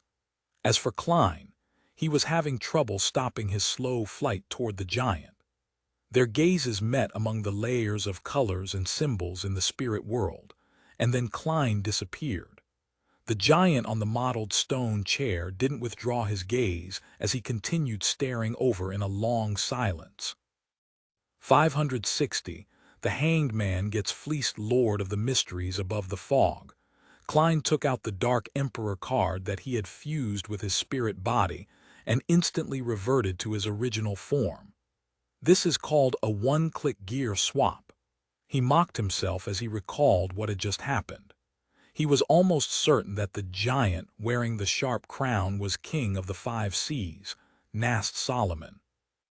The 100-meter-long sailboat that could sail through the spirit world was the ghost ship named Dark Emperor, which was built by the ancient Solomon Empire.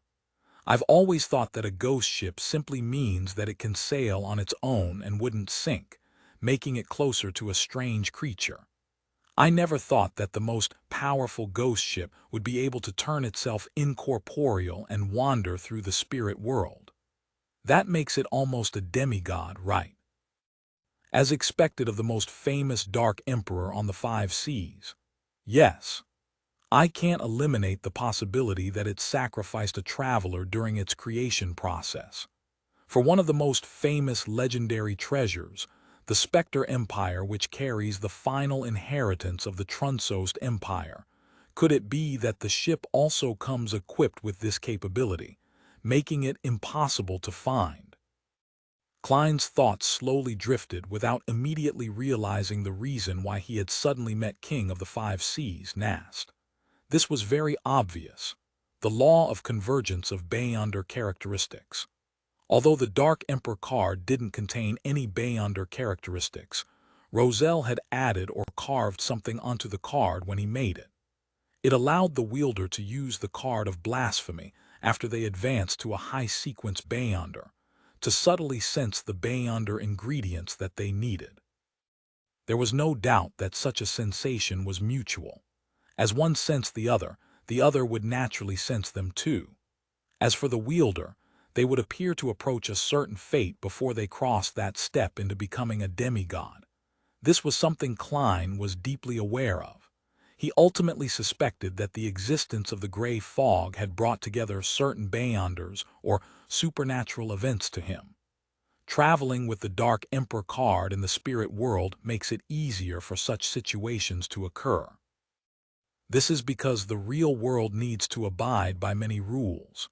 Even the fate from drawing lots needs to abide by logic, developing bit by bit.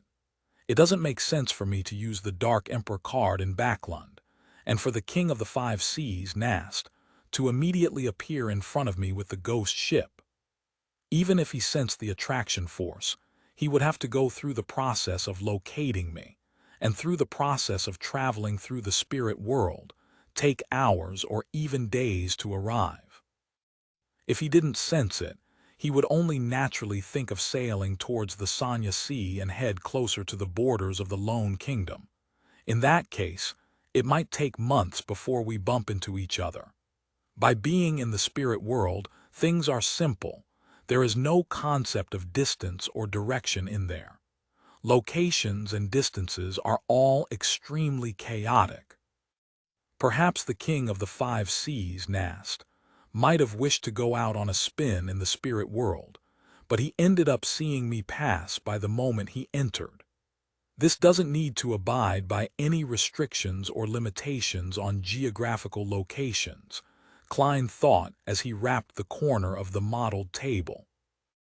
In addition to this, he was certain that the reason why he was thrown uncontrollably towards the Dark Emperor and at King of the Five Seas, Nast, wasn't because of the law of convergence of Beyonder characteristics.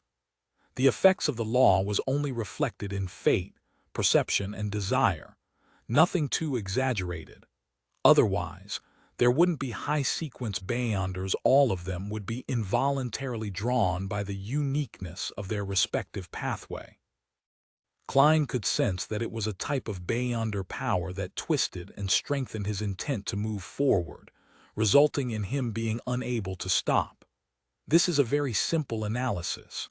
Even if I had thrown out the Dark Emperor card at the time, I wouldn't have been able to stop.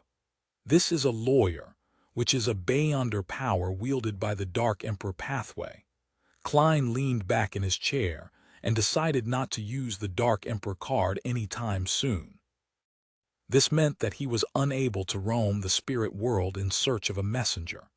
If he hadn't brought the Dark Emperor card and had used his main body with the Sea God Scepter, he would appear in the spirit world, which was filled with all kinds of revelations and information. He would inevitably leave many clues and could be divined about at any time. In terms of anti-divination and anti-prophecy, Azek's copper whistle couldn't be compared to the Dark Emperor card. If I were to really do that, I might meet 10 people who know that I obtained the Sea God Scepter when buying a beer at the bar.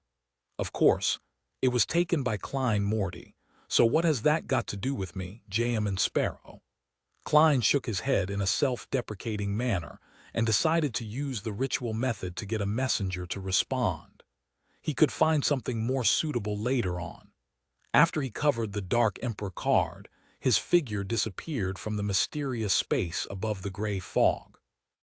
Early morning, Bayam. Alger prepared to take a carriage out of the city and take a detour to a private harbor behind the cliff.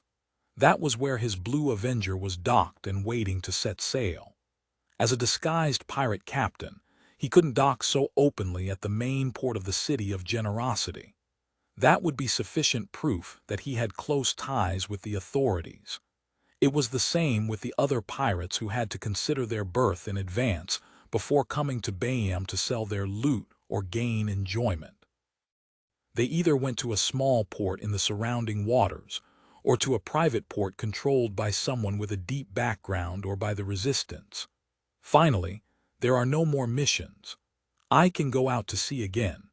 I need to first obtain a mystical item that can increase my strength and also square my accounts.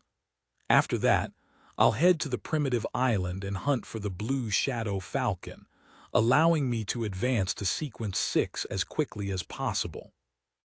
Alger was about to walk towards a rental carriage when he unexpectedly saw a familiar figure. The former pirate merchant, Ralph, walked out of the carriage with a ruddy face and looked towards the Governor-General's office that wasn't far away. He seemed to be abnormally excited. What happened to him? After a moment of puzzlement, Alger took the initiative to go over and greet him. From his point of view, Ralph was, in a sense, also one of his comrades. They were all subordinates of Mr. Fool. However, one is a core member while the other just remains on the periphery. Alger calmly confirmed their identities and positions. "What happened to deserve such joy?" Alger asked after chatting about the weather. Ralph laughed out loud and narrowed his eyes, saying, "If I were to say that I received the blessings of God, would you believe me?" "I believe," Alger answered in his mind without hesitation. Suppressing his curiosity, he asked, "What are you doing here?" Ralph was about to answer when his eyes suddenly lit up. He looked around, and after confirming that there was no one around him, he said in a deep voice, "Didn't you say that you also believe in God?" In order to befriend him, Alger had lied, saying that his faith lay with sea god Calvatua. In any case, this was common among pirates, so it wouldn't arouse suspicion at sea. The weather was usually more frightening than any enemy, so most pirates, adventurers, ship crew, and sailors had great respect for gods who controlled similar fields, believing in them to a certain extent, of course. This time, Alger's answer was firmer than ever. This was because he knew that the sea god that the other party believed in was the embodiment of Mr. Fool. Ralph nodded in satisfaction, revealed a smile, and whispered, "I received a revelation yesterday. God sent me to help his young lambs. I intend to establish a charitable fund for this purpose. This is the will of God. As his believer, I think you would be happy to provide some assistance." He held out his right hand and waited for the donation. Alger's expression stiffened, and he was momentarily unsure of how to respond. Although his present fortune was worth £3,245, he was preparing to buy a mystical item, making his overall financial situation somewhat tight. Of course, he could still donate quite a bit if he skimped and saved. If the sea god was still Calvatua, Alger, who claimed to be a believer, wouldn't have hesitated to find an excuse. But now he had to seriously consider the deeper motives of Mr. Fool. Noticing Alger's reaction, Ralph's eyes darted schemingly before he said, "We want to help children who are suffering from unnecessary discrimination because of their bloodline. They live a hard life, and it is hard to see any hope for them. There are pure-blooded natives as well as mixed bloods." Alger was silent for a few seconds, then he pulled out a wad of cash. "Here's £100. Ralph took it and said with a smile, "Your kindness will definitely be rewarded. God will protect you." The door slanted over the entrance to the warehouse. Klein prepared the summoning ritual for the spirit world creature, and was surrounded by the hallucinatory scent of herbs and essential oils. He was afraid that there would be some kind of accident if he held it in the inn, and although it might not be risky for him, it might end up harming the other occupants. Therefore, he went back to the abandoned warehouse where he had gave a sacrifice to Calvatua. As for Danitz, having his bounty raised to £5,500, he was very proactive in asking to stay in the suite and monitor the radio transceiver. The procedure is to light the candle that symbolizes me, and to use a verified incantation to summon the appropriate spirit world creature as a messenger. Dolly Simon's three-line description and the various incantations provided by Mr. Azek went through Klein's mind. When summoning a spirit world creature, the first sentence needed descriptions such as wanders about the unfounded and roaming in the upper realm. Only by doing so could it accurately point to the spirit world. The suffix would clearly indicate that the spirit body was being summoned, and that it was a creature that had a corporeal body.